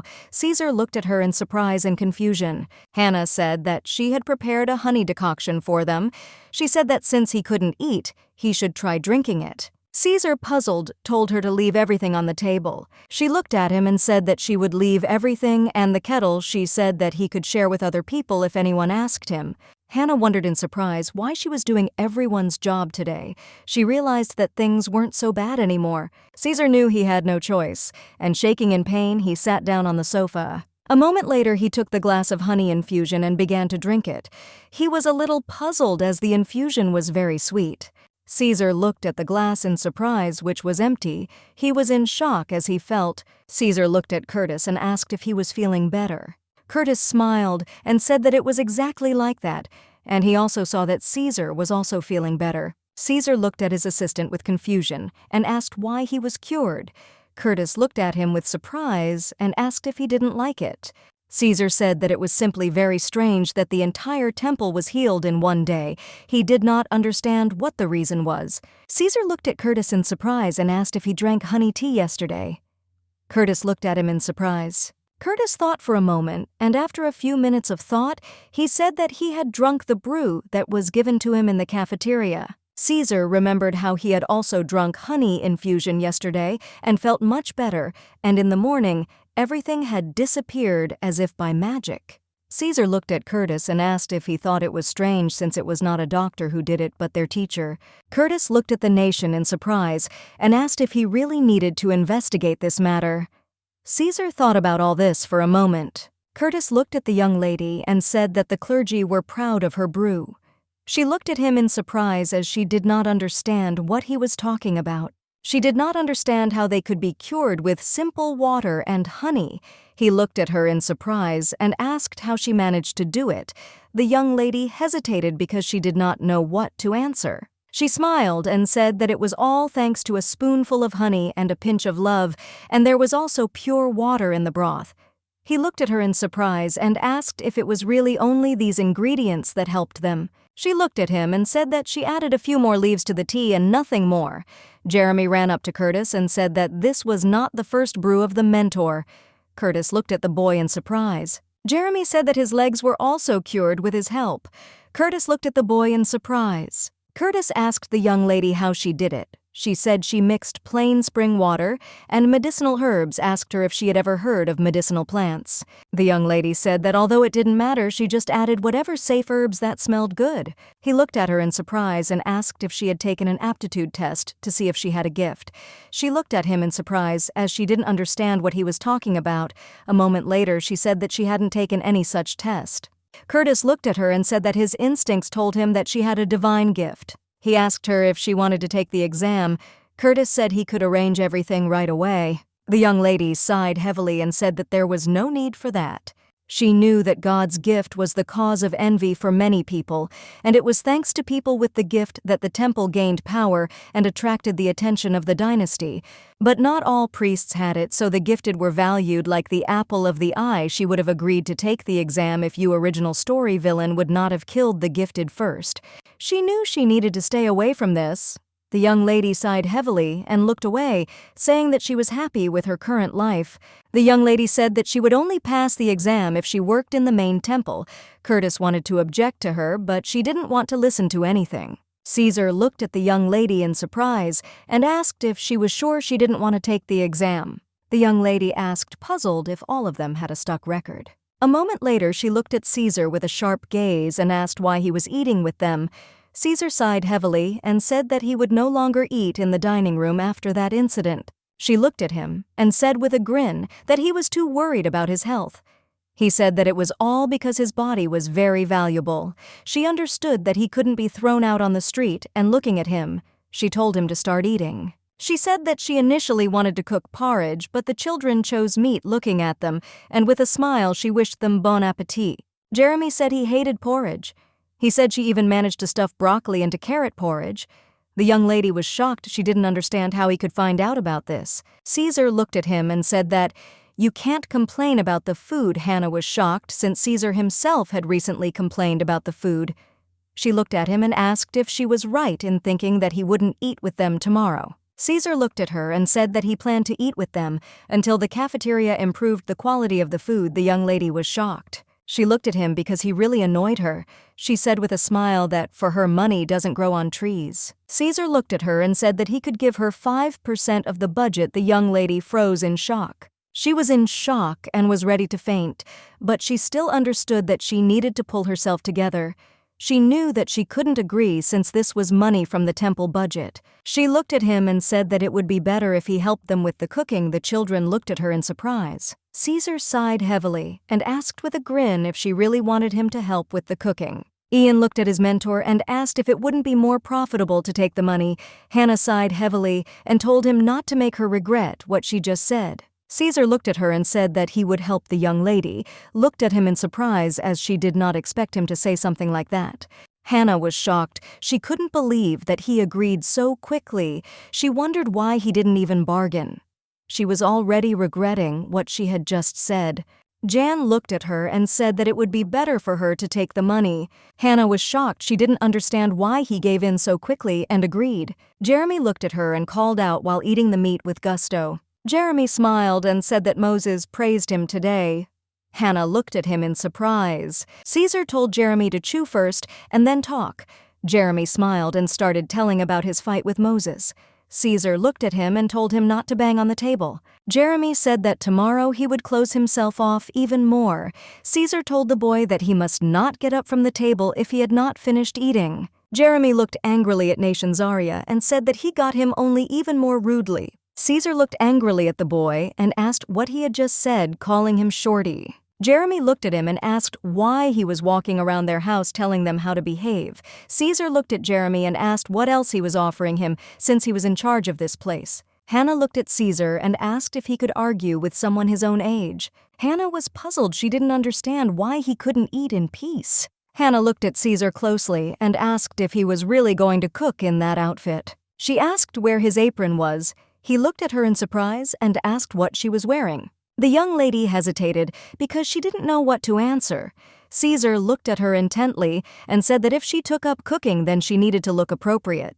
The young lady knew that Caesar in turn had an incredibly attractive appearance. She understood that if he wore more than just priestly clothes, he could easily pull off a model look. She looked at him and asked with a smile if he was sure he wanted to cook. Caesar smiled and said it would be very easy. She looked at him with disbelief as he didn't look like a man who had ever gotten his hands dirty in the kitchen. Caesar looked at her and asked what he needed to do. The young lady said that he could start by cutting the potatoes. He looked at her sideways and said that it wouldn't be too difficult for him. The young lady looked at him, puzzled, wondering if he was being too self-confident. She knew that if he made a mistake, he would be dead. Hannah looked at Caesar intently and said that he was cutting the potatoes wrong. She said that Ian wouldn't eat them like that. He looked at her in surprise and asked what she was talking about. She asked who cuts them like that. Caesar looked puzzled and said that he tried his best. Hannah looked at him intently, didn't ask where all the potatoes had gone, and Caesar in turn could barely contain his emotions. Hannah in turn looked at him intently with a smirk on her face. It was funny to her to see this self-confident, impudent man peeling potatoes. He looked at her in surprise and asked if that was all the potatoes she had given him. She said there should have been twice as many. He looked at her and asked what else he should do. He knew he had to endure everything. The young lady looked at him and said with a smile that he needed to cut carrots. He looked at her in surprise and asked what she was doing while he was peeling potatoes. She smiled and said that she had been following him. Caesar looked at her puzzled. She saw his angry look and said with a smile that she would help him. The young lady looked at him and said with a smile that the carrots needed to be cut finely. She looked at him puzzled and asked, "Who cuts carrots into such large pieces? I didn't say that children would eat them, and that it would be difficult for them to chew such large pieces." Caesar in turn was trembling with anger. He was furious. But a moment later, he looked at her intently and asked if they would rather agree on payment from the budget. Hannah looked at him and asked why he changed his mind so suddenly. Caesar looked at the young lady and told her to make him some tea. She sighed heavily and told him to brew it himself. Caesar looked at her intently and said that he was not feeling well. Hannah said furiously that he was just being selfish. She looked at him and asked why he couldn't do anything for himself. She looked at him and said that she was not his personal maid. Caesar looked at her and said that he did not want to dirty his delicate hands. She said furiously that he was eating breakfast, lunch, and dinner here, just like a parasite. Hannah said that she did not have enough food to feed so many people. She looked at him and asked why he continued to come to them. Caesar looked at her and asked with a smile what she meant by parasite. He looked at Hannah and asked why she was being so rude to him. A moment later, Hannah heard someone calling her, looked at the door with fury, and asked who else had come to see them. A moment later, Moses entered the room and asked her forgiveness if he had disturbed her. He smiled and said that he hoped she was not busy. She looked at him with surprise and a smile, since she didn't know that it was Moses who had come. She asked if he had really come from training. She asked if he wanted anything, for example, tea. Moses looked at her and said with a smile that he was not against it, but still, if it was not difficult for her to do it, she looked at him with a smile and said that of course it was not difficult for her, and she would do everything easily. Caesar looked at her in surprise. Caesar looked at her in bewilderment and asked why she was so nice to Moses. The young lady looked at him in surprise and asked what he was talking about. Caesar looked at Moses and asked the young lady why when he came to her she herself offered him tea. Hannah looked at Caesar and said it was because Moses was teaching Jeremy. Caesar looked at Moses closely and asked if he had found himself even more work. Moses sighed heavily and said that he would not call it work. Caesar said that this violated their contract. Moses looked at Caesar in surprise and confusion and said that you are in his paladin contract. There are no restrictions. Caesar looked at the login floor and said with a grin that apparently he decided to be willful since he works in a temple on the outskirts. Hannah was surprised by his task, but looked at Caesar and did not ask why he was suddenly so angry with the paladin. A moment later, Hannah handed him a cup of tea. She looked at him in surprise and asked if he wasn't going to drink it. Hannah said it was okay if he didn't want to, but Caesar snatched the glass of tea from her like lightning. Caesar drank all the tea to the bottom. He looked closely at the young lady with a duck face. She thought that he was getting better after all, but she was still perplexed because she did not understand why he was smiling at her so radiantly. Caesar looked at the young lady and wished her luck with a grin. The young lady looked at Caesar in surprise and asked if all this hysteria was really just about tea. Hannah was shocked as she noticed that he had stolen her glass again. Curtis looked at Caesar in surprise and did not ask if he had brought another glass. Caesar smiled and said that leaving him here, Curtis told Caesar that this is why the teacher doesn't like him so much. Caesar said with a smirk that it wouldn't take much for her to like him. All she had to do was pick one of the ideas as a student. Curtis looked at Caesar in surprise and confusion. He didn't understand what he was talking about. Curtis looked at Caesar and asked if he knew if the young lady had changed her mind about the exam. Caesar looked at him and said that the young lady said she didn't want to, and there was nothing he could do about it. Curtis asked if he wasn't even going to report this to the main temple. Caesar looked at him in surprise and asked what he needed to be told. He asked if he really needed to be told that the teacher had prepared some delicious water with honey. Then he looked at him and said that he was not talking about that. Curtis said the gift of healing is one of the rarest, and following the rules they must report other people. Caesar looked at his companion in surprise and asked if he looked like someone who followed the rules. The priest sighed heavily. He understood that it was useless to say anything. Curtis looked at Caesar and asked if he thought the truth would come out sooner or later. Caesar looked hard at his companion and said that he did not want to think about it. Curtis, gritting his teeth, said that he had warned him. A gift from God, despite the will of its owner, will always find a place for itself. This is destiny which no one can decide. Emerald Meadow with a teacher and children. He knew that she might disappear if the temple learned of her gift. Caesar knew he couldn't let this happen, and he said to himself that he would pray for them. Time flew by in an instant. I have pleasant memories from her life with children. They fit into a large book. I was so carried away that I did not notice how the end of their 4th summer together came. Hannah looked at Caesar in surprise and asked where the children were. He came closer to her and said that they were all outside. Hannah was taken aback and shuddered as she realized that this was a disaster. She was shocked as they mounted the ostrich again. The young lady looked at them intently and told them to go into the house to wash their hands and sit down at the table to eat. Caesar looked at them intently and said that frankly speaking, the Coco did not at all resemble an ostrich or even a bird.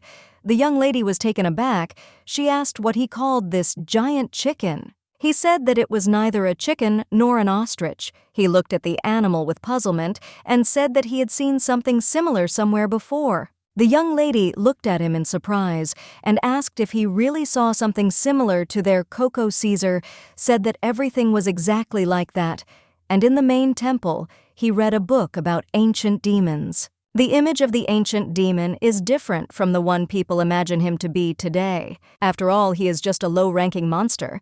Now, the original demons were intelligent beings that could use magic. The young lady sighed heavily and told Caesar not to talk nonsense since they no longer existed. She said with a smirk that it was hardly possible to call Coco an intelligent creature. Sometime later, Moses came up to them. He looked at the young lady and said that she had said earlier that Coco hatched from a strange egg. Moses looked at the young lady and asked if this was not so. The young lady looked at him intently. Caesar looked at the paladin and said that it seemed like he was here too often lately. Moses looked at Caesar and said with a smile that he was also here very often instead of being in the office and doing business. The young lady approached Moses and said that everything was correct and Coco had hatched from a rather strange egg. Moses thought for a moment and said that in order to knock out the demon, he would need a large amount of manna, but the magicians that possess such an amount of manna have long since disappeared. Moses looked at everyone and said that this was simply impossible, so he thought it wasn't him. Caesar said with a grin that they would live and see whether it was true or not.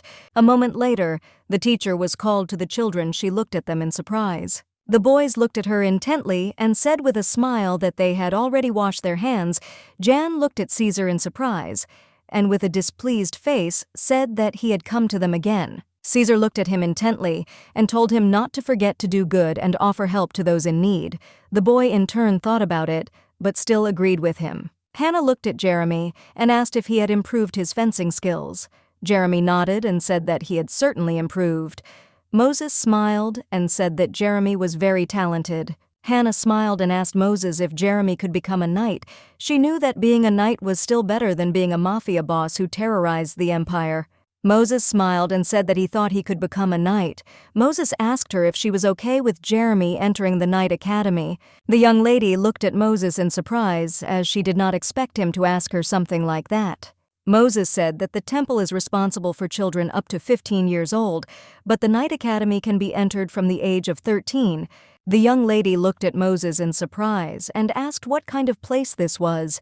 Moses said that the Knight Academy was no different from other schools, and it was simply the perfect place to develop one's talent for fencing. Moses said that it takes 3 to 10 years to study, but if Jeremy is successful, he will be able to live in a dorm and receive a scholarship. But of course, he will have to pass the entrance exam first, but he does not need to worry about that. The young lady looked at the boy with surprise and intently and asked if he wanted to become a knight.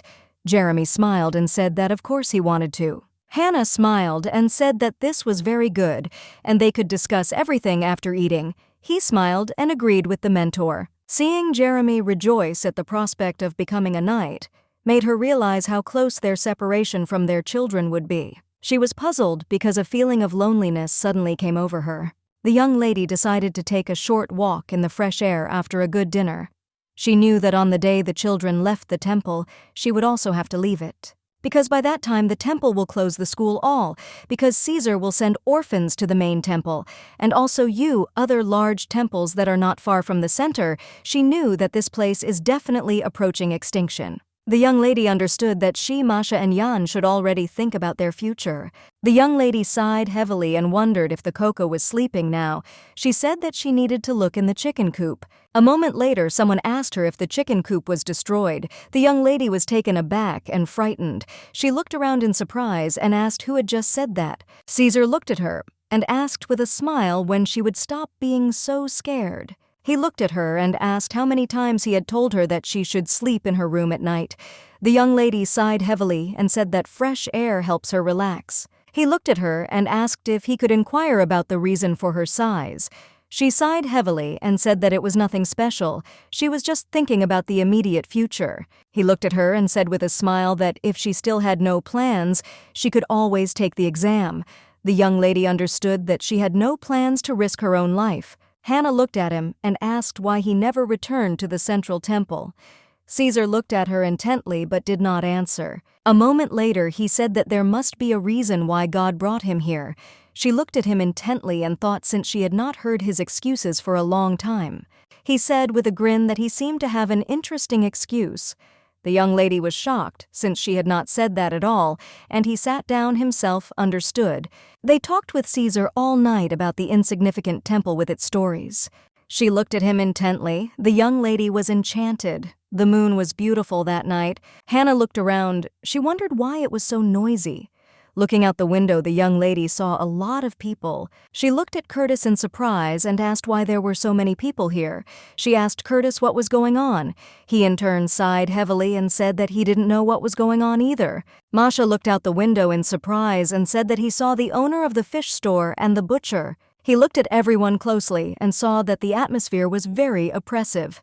They were shouting from the street to come out to them, and Hannah and the children were startled by the screams. A moment later, she turned around in surprise and saw Caesar. She looked at her in surprise and called out Caesar. Also looked at the young lady in surprise. A moment later, he smiled and said it was his job. She understood that this was true, but she still worried about him. She was a little upset that he had just drawn a line between them because of the current situation. She stared at him as she was very worried after she heard the news that the village was infected with the plague. The young lady looked at Moses with puzzlement and asked if there was really a plague in the village now. He looked at her closely and said that he was exactly like that. Moses said that he had a couple of days ago. It appeared in a village that was behind the mountains, and now it had spread here too. She looked at him and asked what was wrong with the residents and how bad it was. Moses said that the plague was only in its initial stages, so it was not that serious, but the residents decided to share it with the rest of the temple. The young lady was shocked by everything that was happening. She could not believe the truth of his words. She looked at him intently and asked what the bishop was doing. He sighed heavily and said that he was now praying for the villagers. The young lady looked at the paladin with a puzzled look and said that the temple should be closed at this time. Moses said that when there is chaos around the area, it is always open. Perhaps they will alternate with other temples, but for now they are open 24 hours. Moses said that Caesar would probably pray alone now until they passed out. The young lady looked at the paladin in surprise. She wondered if they were really talking about Caesar alone. She only knew the one who irritated everyone. Moses looked at the young lady and said with a smile that she didn't know him well. Moses looked at her and said that when Caesar was only 9 years old, his empire was destroyed by a mad magician, and in the ruined city he prayed for a whole week, forgetting about food and sleep. Moses said that this is how he got the gift. Hannah looked at him in surprise and asked if he hadn't had the gift since birth. Moses said that usually children are born with a minimum amount of bath, and the powers are discovered after waking up. Moses said that this is why even now Caesar is ready to pray to stop the chaos. Moses smiled and said that this is his essence. The young lady smiled and said that it was not for nothing that he was appointed their bishop. She was shocked, as it turned out very awkward. If only she had known, she would never have called him a slacker. Moses said that in any case he came here to inform her that the children should not have contact with other people, and she too, since she is their caregiver and must keep an eye on them. She looked at him and thanked him for warning her. The young lady knew she needed to rest and digest everything she had heard. Hannah looked at Curtis closely and said that she thought the people at the temple were having a hard time right now, so she had her own iced tea for them.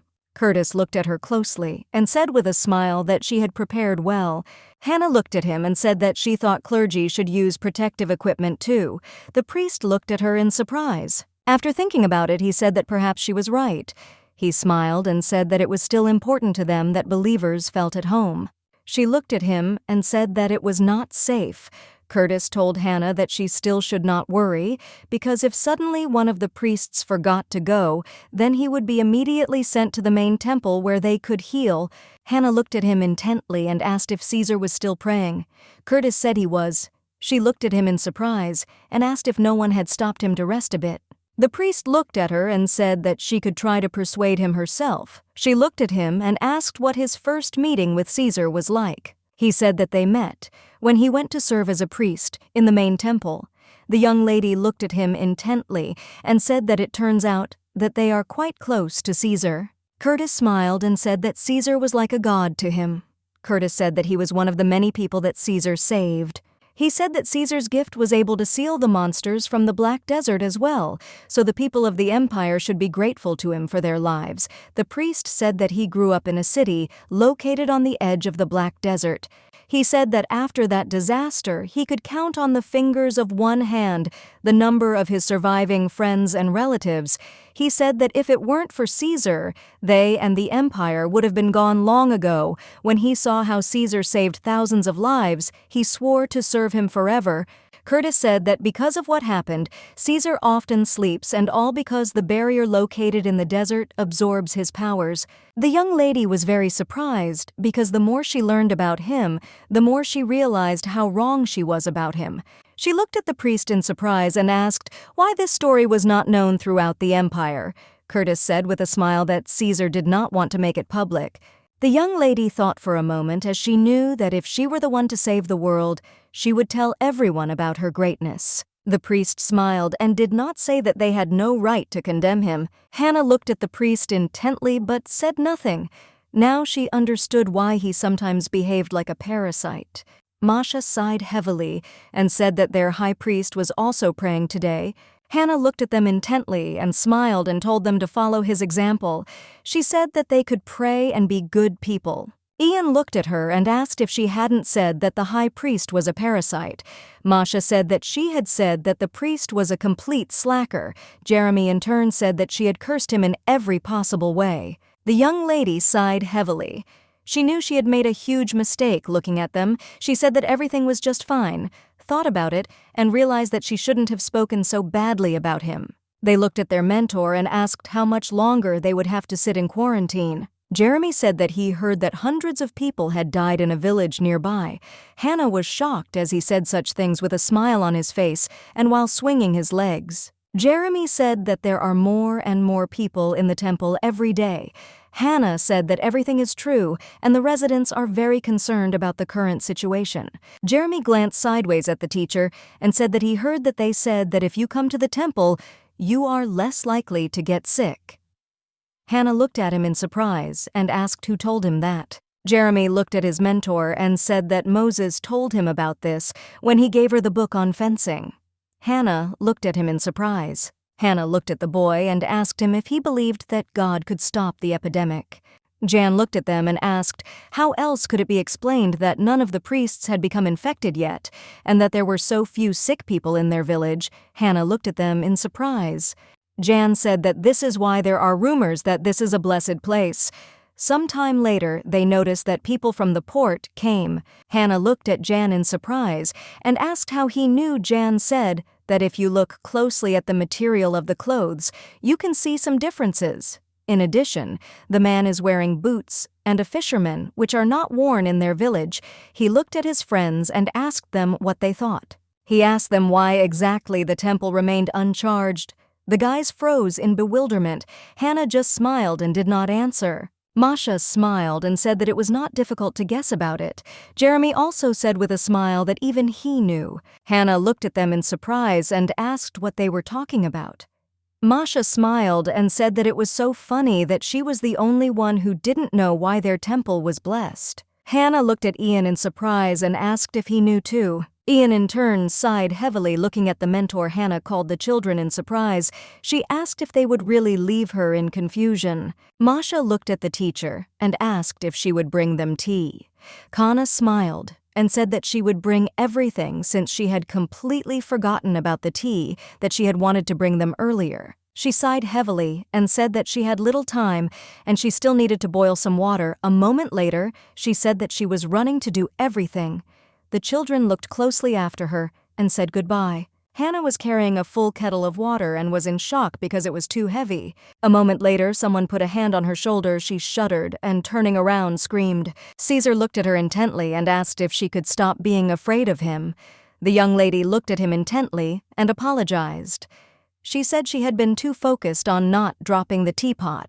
He looked at her in shock. Hannah looked at his face in surprise, as it was very pale.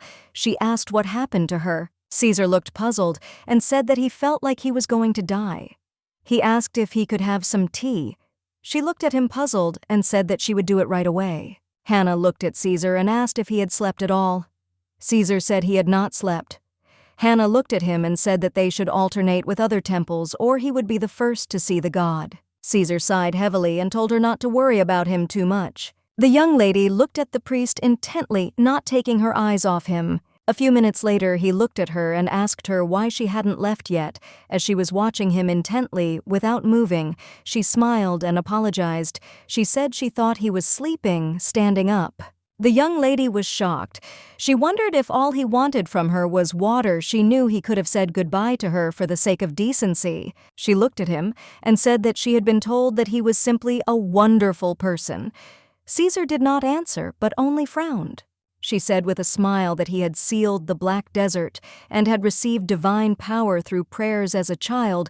The Kaiser looked at her and said that it seemed like someone had a long tongue. She smiled and told him not to say that. She said that it was better for him to tell her what he felt when he awakened his gift. He looked away from her puzzled and asked why she needed that. Hannah said he sleeps a lot to keep the monsters at bay. She asked if he had to do that throughout his life. He looked at her and said that he was 13 when the incident happened.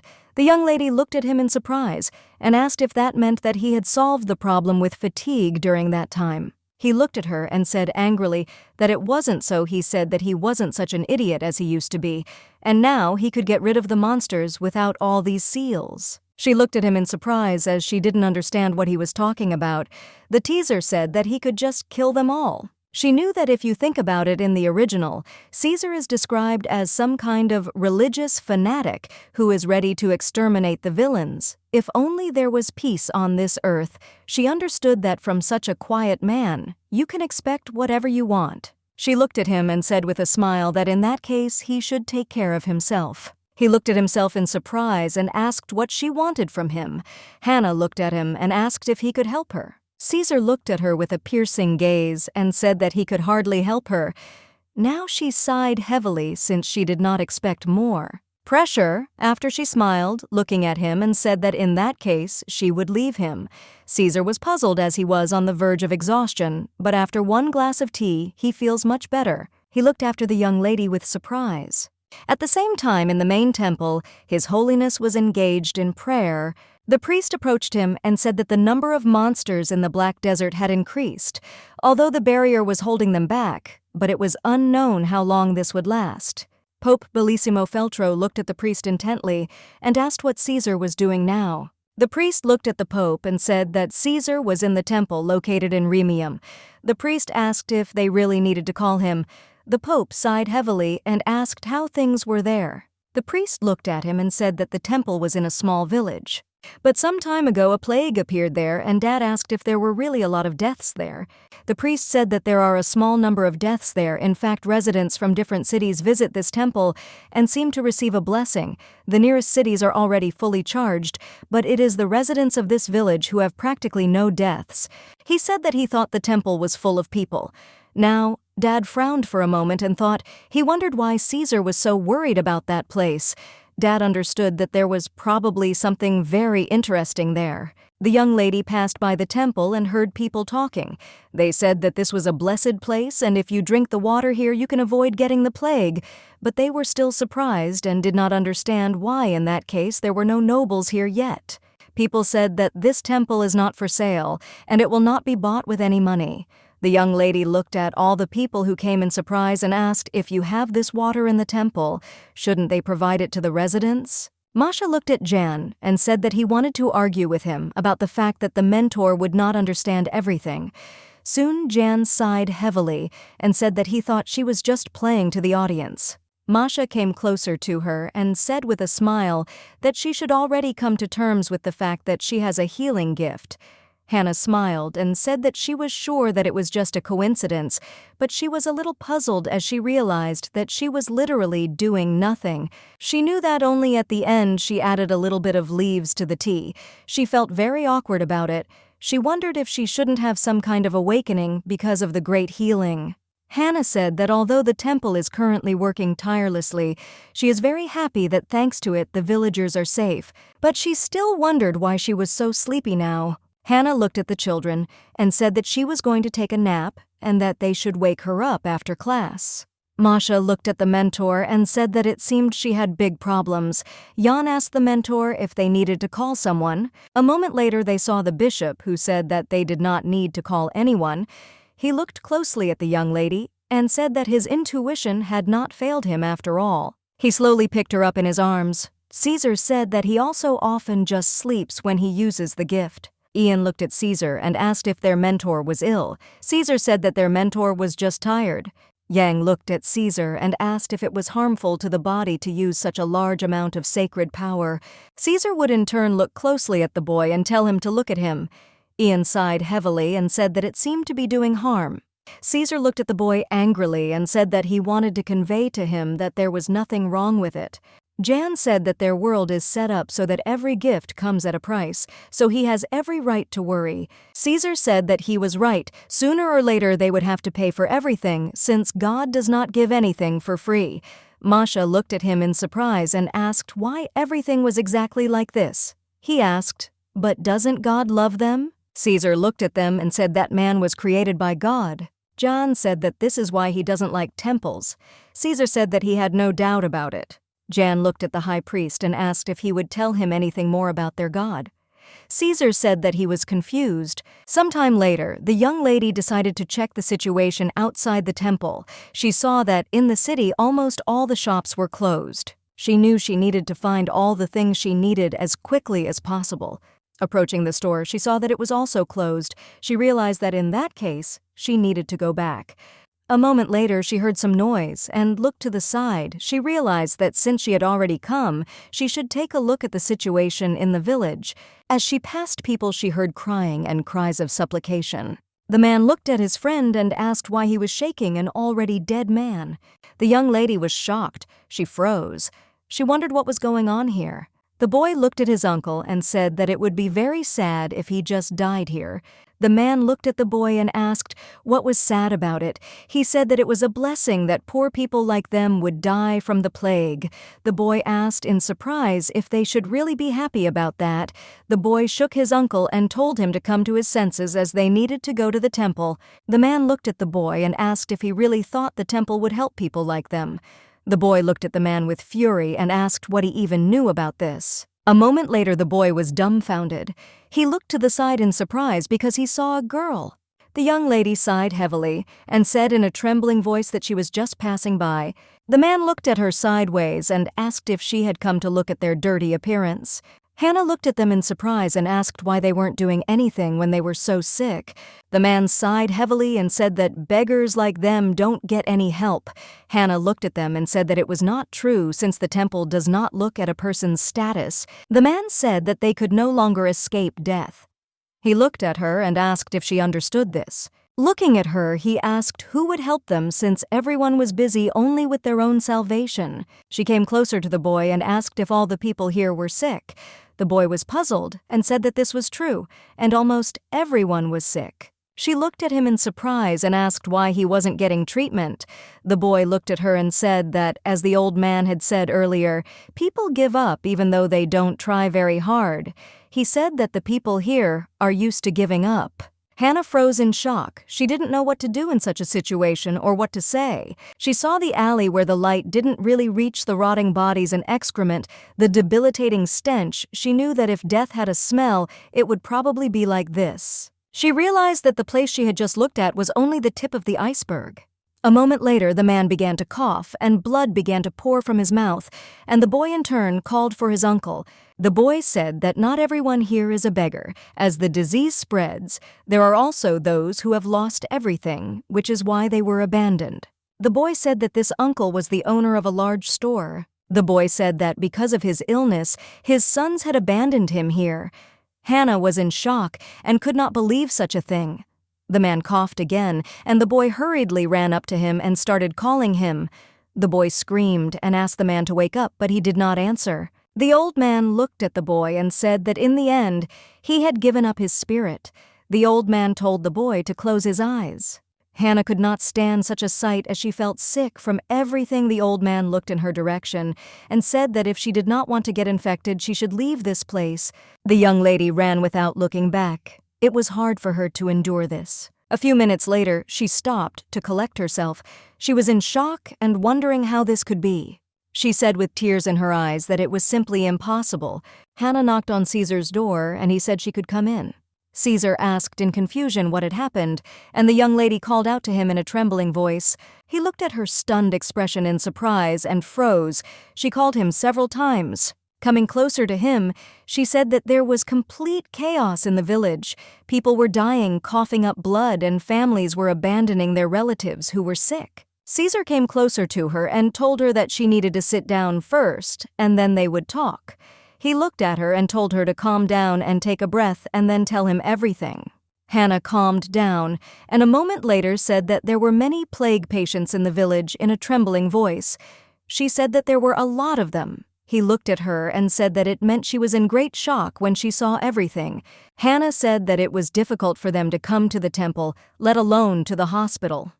Caesar said that the temple was open to everyone. He said that they should dare to say that not only those who have access to it can enjoy the right to all benefits.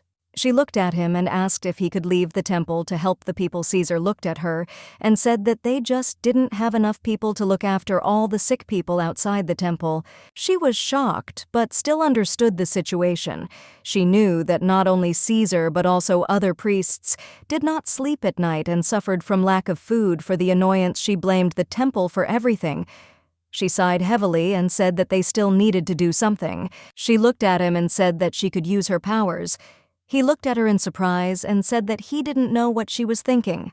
She looked at him and said that he himself had told her earlier to take the ability test.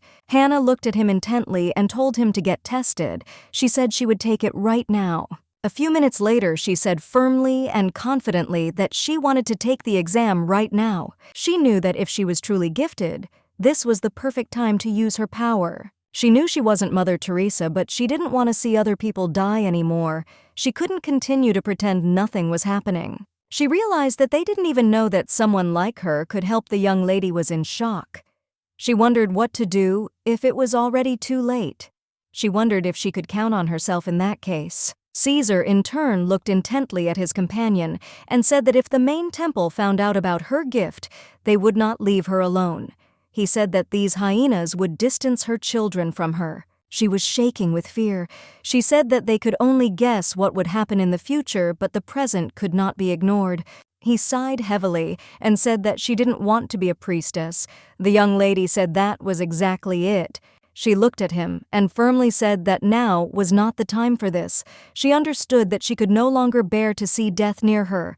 Hannah looked at him intently and told him to help her. Caesar looked at her intently. He knew she would not be given a choice. He looked at her intently and told her to think it over. Well, Hannah looked at him and said that in that case, he could tell her what she needed to do. Caesar, looking at her, said that perhaps this was some kind of test from God. She looked at him in surprise and said that if he was right, then nothing could be done. A moment later, Caesar stood up, the young lady watching him intently as she waited to see what he would do.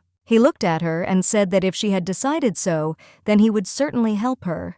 Caesar looked at her and asked how she usually made tea. The young lady thought for a moment. She said that she boiled the water first. You have that whoever drank it will be in good health.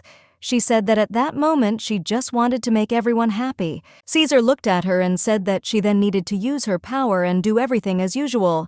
She looked at him in surprise and asked if this would really work. Caesar looked at her and told her not to think about the outcome. He told her to just believe in herself.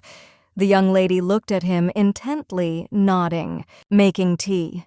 She repeated all the actions she had done before. She smiled and said that she chooses tea according to her mood and always finds what she needs. She smiled, holding a jar of tea in her hand, and said that today she wants to brew this particular one. Looking at him, she said with a smile that when the water starts to boil, she calms down because she imagines how the people around her become happier. She sighed heavily and said with a smile that maybe she would regret it later. He looked at her in surprise and asked why she didn't want to be a priestess so much. Hannah looked at him and asked if he wanted to become a priest. Caesar sighed heavily and said that he did not want to be a priest, as he was thinking about farming. The young lady froze in place as she did not expect to hear something like that. She smiled at him and said that she was sure being a farmer was a lot of fun. He smiled and said that of course it was fun because you could just sit and watch the seeds grow. She said with a smile that it was a good thing the farmers couldn't hear him now. Hannah looked at him and asked if he really wanted to live such an ordinary life. Caesar looked at her in surprise and asked if she didn't want that. She smiled and said that of course she wanted that. Then she would be able to raise her children in peace. Caesar sighed heavily and said that reality does not always match expectations. The young lady looked at the bishop intently and asked if he felt special when he awakened his power. Caesar said that he did not understand anything then. She sighed heavily and said that she thought she was gifted. She was shocked because everything had been going wrong since she was reincarnated in the novel. She thought that maybe God was just using her and watching for laughs. She looked at him and said with a smile that she would definitely regret this, so she asked him to comfort her later. He looked at her intently and told her not to even ask for it. Looking at him, Hannah understood that no matter how much he grumbled, he still cared about her now. She understood him more. The young lady smiled and said that the water had already cooled down. She said that the main role here was played by the instruction she poured in the leaves when she felt it was time. She looked at him and said with a smile that was all. Hannah said that it wasn't that hard. He looked at her in surprise and asked if she was tired. The young lady thought for a moment. She said that she had been sleeping a lot these last few days, but not like him. Caesar understood that it was time for him to resign himself to this. He understood that if her divine gift was so strong, then a quiet life was out of the question. He looked at her and asked if they were making tea for the whole city. She looked at him in surprise and asked if he himself hadn't said that they didn't have enough people. Caesar looked at her closely and said that if he said that she had done everything many would understand but for her own protection, he would try to keep the rumors from spreading. She smiled and told him not to worry as it didn't matter. Now she said she didn't care if anyone knew about her power as they just needed to help the villagers. Caesar looked at her intently and said that they could call this concoction holy water. The young lady looked at him in surprise as she did not understand what he was talking about. Caesar smiled and said that he thought it was the perfect name for her tea and that faith would also give the residents strength and help them recover faster. The young lady looked at the Dawn Nation with a smile on her face. She smiled and said that it would be very good if it worked. Soon, the disease was defeated. The news of the holy water spread quickly, even from the poorest areas. Everyone gathered for tea following the rumors.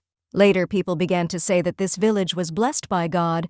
There were no longer sick and dead people in the alleys. This made everyone look at the disadvantaged in a new way, and they were able to change the city for the better. Caesar looked at the priests in surprise and asked why there was such a crowd here. The priest looked at the bishop intently and said that they had brought a letter from His Holiness, and Caesar said that he did not think that so many people were needed to deliver it, since the letter was not heavy. The priest looked at the bishop and said that they had simply heard a rumor about the plague and thought that they had a priest with the gift of healing. Caesar looked at the priest indifferently and asked what was the matter. The priest was shocked. The priest said that they have someone who still does not serve the temple. The priest said that they know that the holy water they gave to the residents is not from the Lamia temple. Caesar looked at the priests and said that they were wrong in their judgments, and he had no such people. The priest said, looking at the bishop, that then he would not mind if they conducted an investigation and questioned the local residents. Curtis wanted to object, but Caesar told his friend that it was pointless. Caesar looked angrily at the priests and asked if they thought he would simply allow them to rummage around his temple. The priests froze in bewilderment. They were in shock, and his aura was also pressing on them. One priest felt ill, and the other priest looked at the bishop in surprise and asked if he had really used his gift against them. Caesar looked at the priests and used his power. The priests were shocked. They fell to the floor as it was physically difficult for them. The priest looked at the bishop in surprise and asked angrily what he was doing. Caesar glared at them and said angrily that they wanted to interrogate his people, and he couldn't control his strength when he thought about it. The priest looked at the bishop and asked if he was really going to oppose the main temple. Caesar asked if there was anyone among them who would dare to contradict him. He looked at them and asked if a priest who did not know him wanted to contradict him. Caesar looked at them and calmly told them not to disgrace themselves and to leave the temple. All the priests froze in bewilderment. The priest looked at the bishop and told him to at least read the letter from the Pope. Caesar said that when he had time, then he would read it. Caesar smiled and told them to give his regards to the old man. Curtis looked closely at Caesar and asked if he was okay. Caesar sighed heavily and said that he just hoped they understood everything he said, that he should still read the letter from the Pope. The Pope wrote to him that he did not know how his 3-year vacation in the village had gone, but during that time the world had changed a lot. He wrote that, of course, there was no point in telling Caesar about this, since he did not care at all about it. He wrote that problems had arisen with the Black Desert. The Pope wrote that he had no idea how to get rid of her. He wrote that Caesar was very much needed by the temple, and they also needed people who had the gift of healing and fighting, since they would be useful in that damned place. He wrote that many could suffer, so the Pope advised him to immediately start looking for a priest of healing. He told Caesar to find a man immediately. The Pope also wrote to him, asking him to return his priests safe and sound. He wrote that he would pray for God to protect him. Caesar threw the letter away in anger. He sighed heavily and said that it was just a waste of his time. Caesar was puzzled. He understood that someday the truth would come out, and it seemed that the Pope already knew everything. Caesar understood that it was all at the wrong time, since he did not want to separate her from the children right now. Caesar looked at Curtis and called him. He looked at him in surprise. Caesar told Curtis to tell those idiots who left that he was ready. Curtis looked at the young lady and said it looked like she was going to have to take an exam. Now the young lady understood why such a crowd of priests had come to the temple. She understood that they had come for her. Curtis looked at her and said that the bishop of the main temple seemed ready to take the exam. She looked at him in surprise and asked what would happen if she did pass the test. He said that usually the main temple immediately drags people like her to itself to make them priests or clerics. She looked at him in surprise and asked if she would really have to leave. Curtis looked at her and said that she would have to leave, but not right now. She looked at him in surprise and asked, "What do you mean?" Curtis looked at her and said with a smile that she could live there until the children left the temple. The young lady was shocked. She wondered if he was serious about telling her all this. She wondered if she shouldn't have been dragged there by force due to the lack of people with the gift of healing. She had heard that people like her were almost taken prisoner. Curtis looked at her and said with a smile that Caesar had made those very conditions. He said that Caesar had decided that it would be better for her to stay with the children until they grew up. The young lady was surprised. She had previously thought that he did not like her. She wondered if he did this for her sake. She looked at Curtis intently and asked what the temple would take from Caesar for such conditions. The devil said that he would participate in the destruction of monsters in the Black Desert. The young lady was shocked. She realized that it was her fault that he had to go to the battlefield. Curtis looked at her and told her not to worry, since Caesar would have been sent there anyway. He smiled and said he just wanted to let her know the test was coming. The young lady looked at him and thanked him. She continued to stare after him for a while. She knocked on the door and asked Caesar if he was there. Caesar said that she could come in. Entering the room, she said that she hoped that at such a late hour she had not disturbed him. He looked at her in surprise and asked why she was there. Hannah looked at him and said that she came to him because it was her fault he was leaving.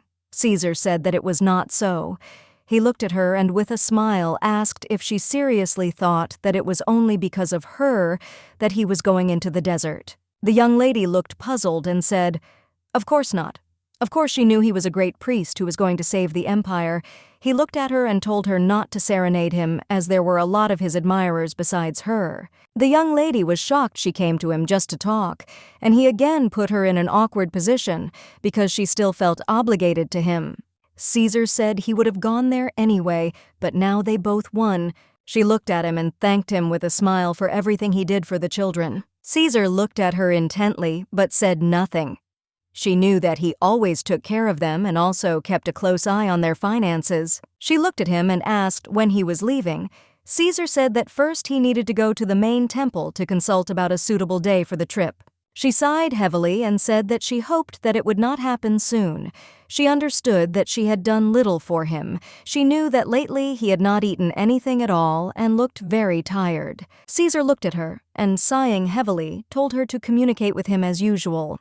She smiled and said that she would certainly tell the next generation how wonderful he was. Caesar said that she had no need to do such a thing. He looked at her and asked if she was going to build monuments to him. She smiled and said that it was just a wonderful idea. He looked at her and asked if she knew that everything would be deducted from her salary. She looked at him and with a smile asked if he would mind something simple, small in size. Caesar said that she could chat about all sorts of nonsense outside his office since she was distracting him. The young lady was shocked since she was pouring out her soul to him, and he was saying such words to her. She looked at him and said that anyway. She wanted to thank him for everything. She smiled and said that she hoped that one day she would be able to repay him. Hannah said that in that case she would leave him. Caesar, in his usual manner, only waved his hand. The young lady looked at him intently as if saying goodbye. It seemed to her that their dialogue was over. It was strange, but that was not bad. She understood that this was where his authority ended. A moment later, he called her. Hannah asked in surprise if he really wanted to tell her something.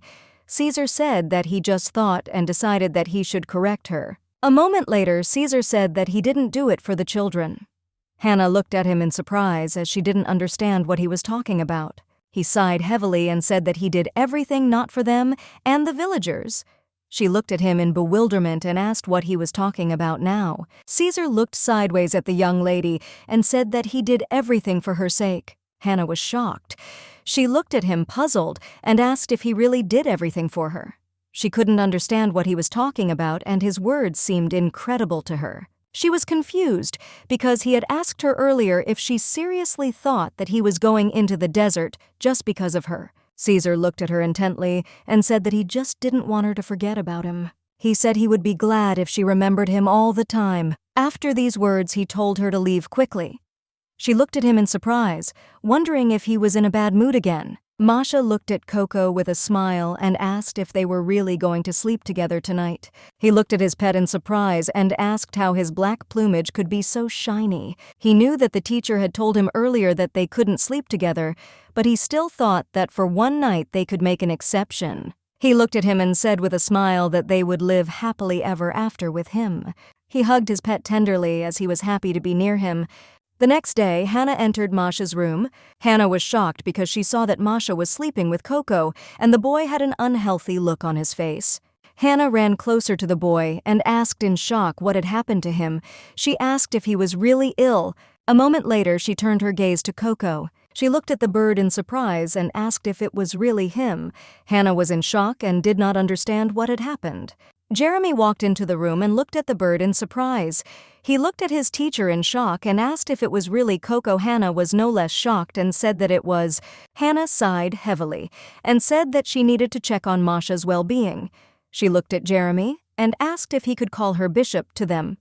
Jeremy looked at her and said that he would do everything now. Hannah looked at the boy and told him to be patient for a little while as the bishop would be coming to see them soon. Hannah was in shock. She knew she needed to make tea. A moment later, she turned her gaze to her pet and froze. Looking at him, she realized that he was now bigger than the door. She was in shock and did not understand what they should do with him now.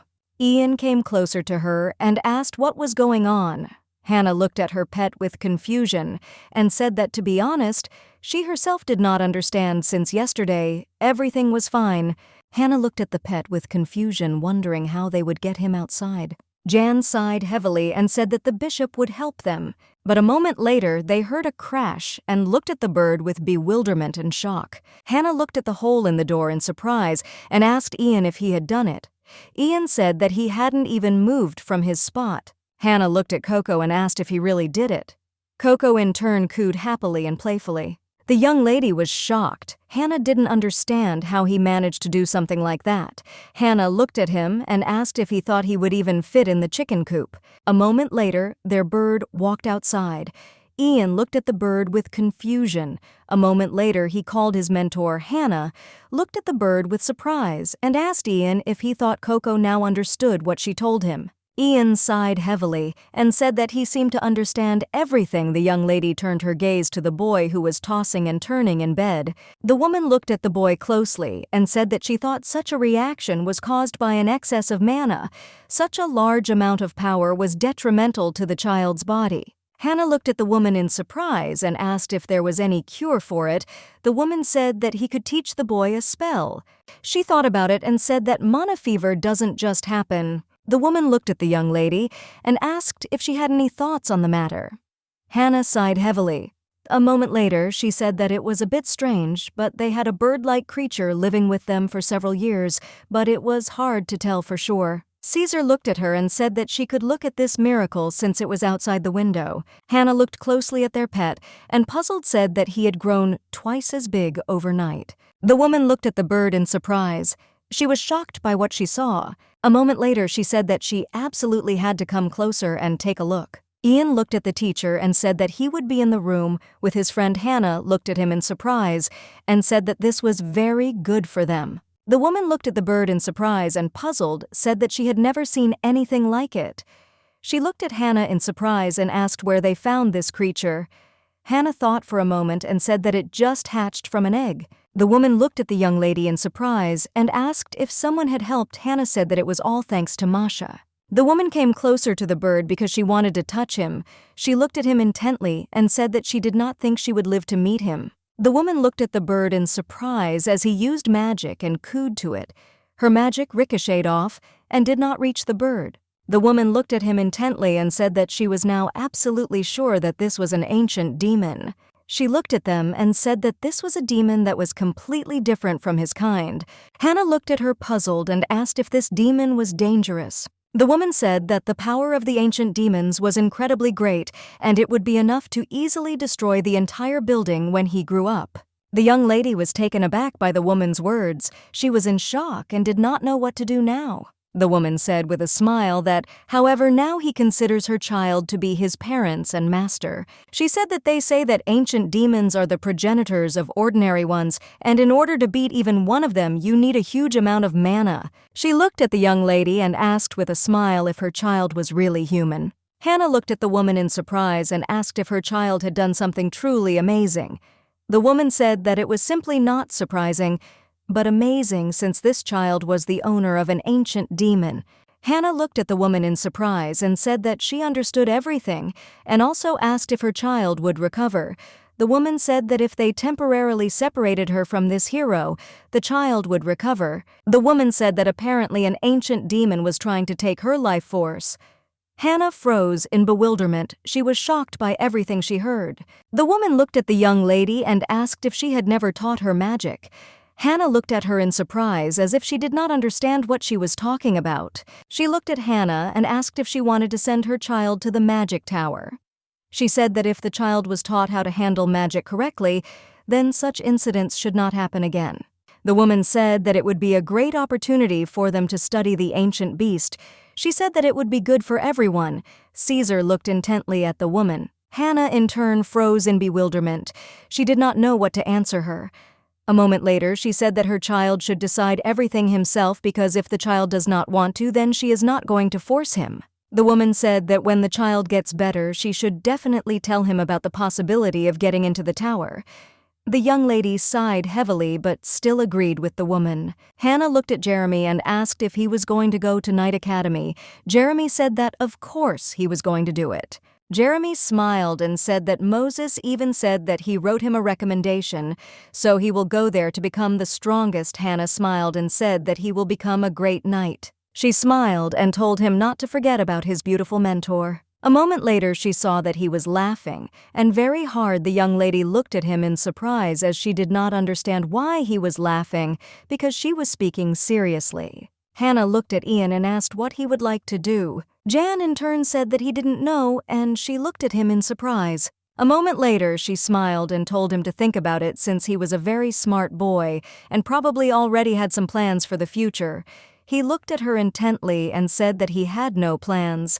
Hannah said, looking at him, that it was time for him to think about the future since he was already an adult.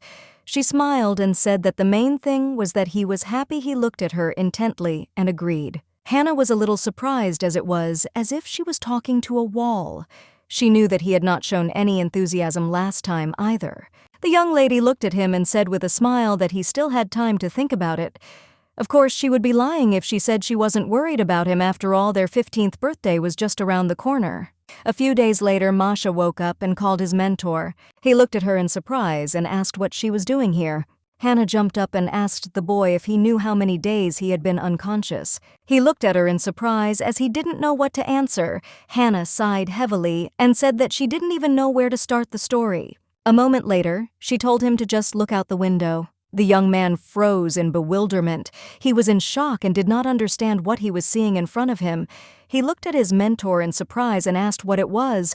Hannah smiled and said that her pet had grown a little. The young man was surprised and could not believe what he saw. Hannah said that the bishop examined him. Hannah looked at him and said that it was an ancient demon that was awakened by his power, which is why he was unconscious for several days. The young man stared out the window and sighed heavily as he said that it was just awesome. Hannah looked at the boy shyly and with a smile as she thought it looked very cute. She knew that they were now thinking about how to spend more time with Coco. He looked at the bird and said that he would probably eat a lot. Now Hannah was shocked. She wondered if that was all he wanted to say. Hannah looked at him and said that she had been told that he had an excess of mana, and for his own good and health, he needed to learn to use it. He looked at his mentor in surprise and asked why they wanted to take his pet. Hannah smiled and said that it was because he was much stronger than they could have imagined. For a moment, the young man thought. A moment later, he asked if they would pay him there. Hannah looked at him in surprise and asked if he really thought they wanted to work him for nothing. She asked if he was too young to worry about money. He looked at her and said with a smile that it was never too early to dream of luxury and wealth. The young lady smiled and said that, in any case, it was a very good opportunity. He looked at the mentor and asked if there were only decrepit and strict old men working there. Hannah looked at him in surprise and asked what he was talking about. She said that there were a lot of young magicians there. He said with a smile that he definitely wouldn't go there if it was boring. He smiled and said that he really liked magic after all. He looked at her and asked her if she thought he could conjure fire with one hand and ice with the other, or control the dead. Hannah was puzzled and said that the first option was more or less realistic, but the second one was some kind of nonsense. He looked at her and said that it would be really cool if he could control skeletons. Hannah sighed heavily and said that it was not cool at all. He looked at her and asked if it was time for him to leave the temple already. Hannah said that it was not yet, but he himself had to decide when he wanted to leave. He said that he had to talk to the magician first. He looked at his mentor and said with a smile that one day they would all go their separate ways, but he still hoped that he would not be the first to leave. Hannah was shocked because she couldn't even imagine what he would think about it. Hannah came closer to him and said with a smile that it was never too late to visit. He smiled and said that was exactly what she wanted to tell her. Later, the magician introduced them to the school. That day, the boy behaved differently than usual. Hannah was very happy to see how seriously he took all this. In the end, he still decided to leave the temple for the tower, and this was expected. She looked at the letter and asked if it was for her. Caesar said it was for her since it was addressed to their school and therefore was her responsibility. She asked in surprise who the sender was. Caesar looked at her and asked if this was a love letter. The young lady could hardly contain her laughter. A moment later, she said with a smile that he seemed to have a good imagination, that if she opened the letter there would be something personal in it anyway. He thought it was still strange that the letter was sent to the shelter and not to the addressee personally, and usually it meant bad news. The young lady stood there in bewilderment and shock. He looked at her and asked what was in the letter. Hannah, after thinking, said that it was a letter from the Duke. Looking at Caesar, she said that the Duke wanted to take John away. The message was very clear. He recently returned from a trip and heard about John, and now he wants to become his guardian. Caesar sighed heavily and said that of course this would not end well, but would only lead to many deaths. She looked at him in surprise and asked if he was trying to hide the boy. He said that there were attacks, and she should have heard for herself what was happening now in the imperial family. The entire imperial family is struggling to gain power, so all this time the Duke has been conquering lands in the desert to gain as much power as possible. She knew that it would be obvious that sooner or later another player would appear on the battlefield, and that player was Yang, the emperor's illegitimate son. Hannah looked at him and asked if it was bad news. She said that he didn't know Ian well. Caesar looked at her closely and said that Yang was not what he seemed all this time. He was hiding his claws under his gloves, and with his indifferent look he hid the desire to achieve something more. She looked at him in surprise and asked what nonsense he was talking about. She said that he knew John as well as she did. Caesar looked at her and asked if she ever paid attention to the books the boy was reading. He said he had read books such as How to Rule an Empire, History of Rulers, Convinced Monarchy, New Age of Empire Kingdom Under Tyranny. Caesar said, looking at the young lady, that the boy seemed to be preparing for this day. She thought for a moment and said, "It seems like he was waiting all this time to take revenge on his father." Caesar said that sooner or later the emperor would get it back like a boomerang. He said that the boy was very smart, so he didn't think that anything bad would happen to him. He said that he probably already had his own plan. The bishop said the boy was in his natural habitat. She smiled and said that it seemed like everything was God's will. He looked at her in surprise and said that she spoke like some kind of priest. She smiled and said that this could be called preparation. Caesar smiled and said that time would tell what God had in store for him. Caesar said, looking at the young lady, that the boy seemed to be preparing for this day. She thought for a moment and said, "It seems like he was waiting all this time to take revenge on his father." Caesar said that sooner or later the emperor would get it back like a boomerang. He said that the boy was very smart, so he didn't think that anything bad would happen to him. He said that he probably already had his own plan. The bishop said the boy was in his natural habitat. She smiled and said that it seemed like everything was God's will. He looked at her in surprise and said that she spoke like some kind of priest. She smiled and said that this could be called preparation. Caesar smiled and said that time would tell what God had in store for him.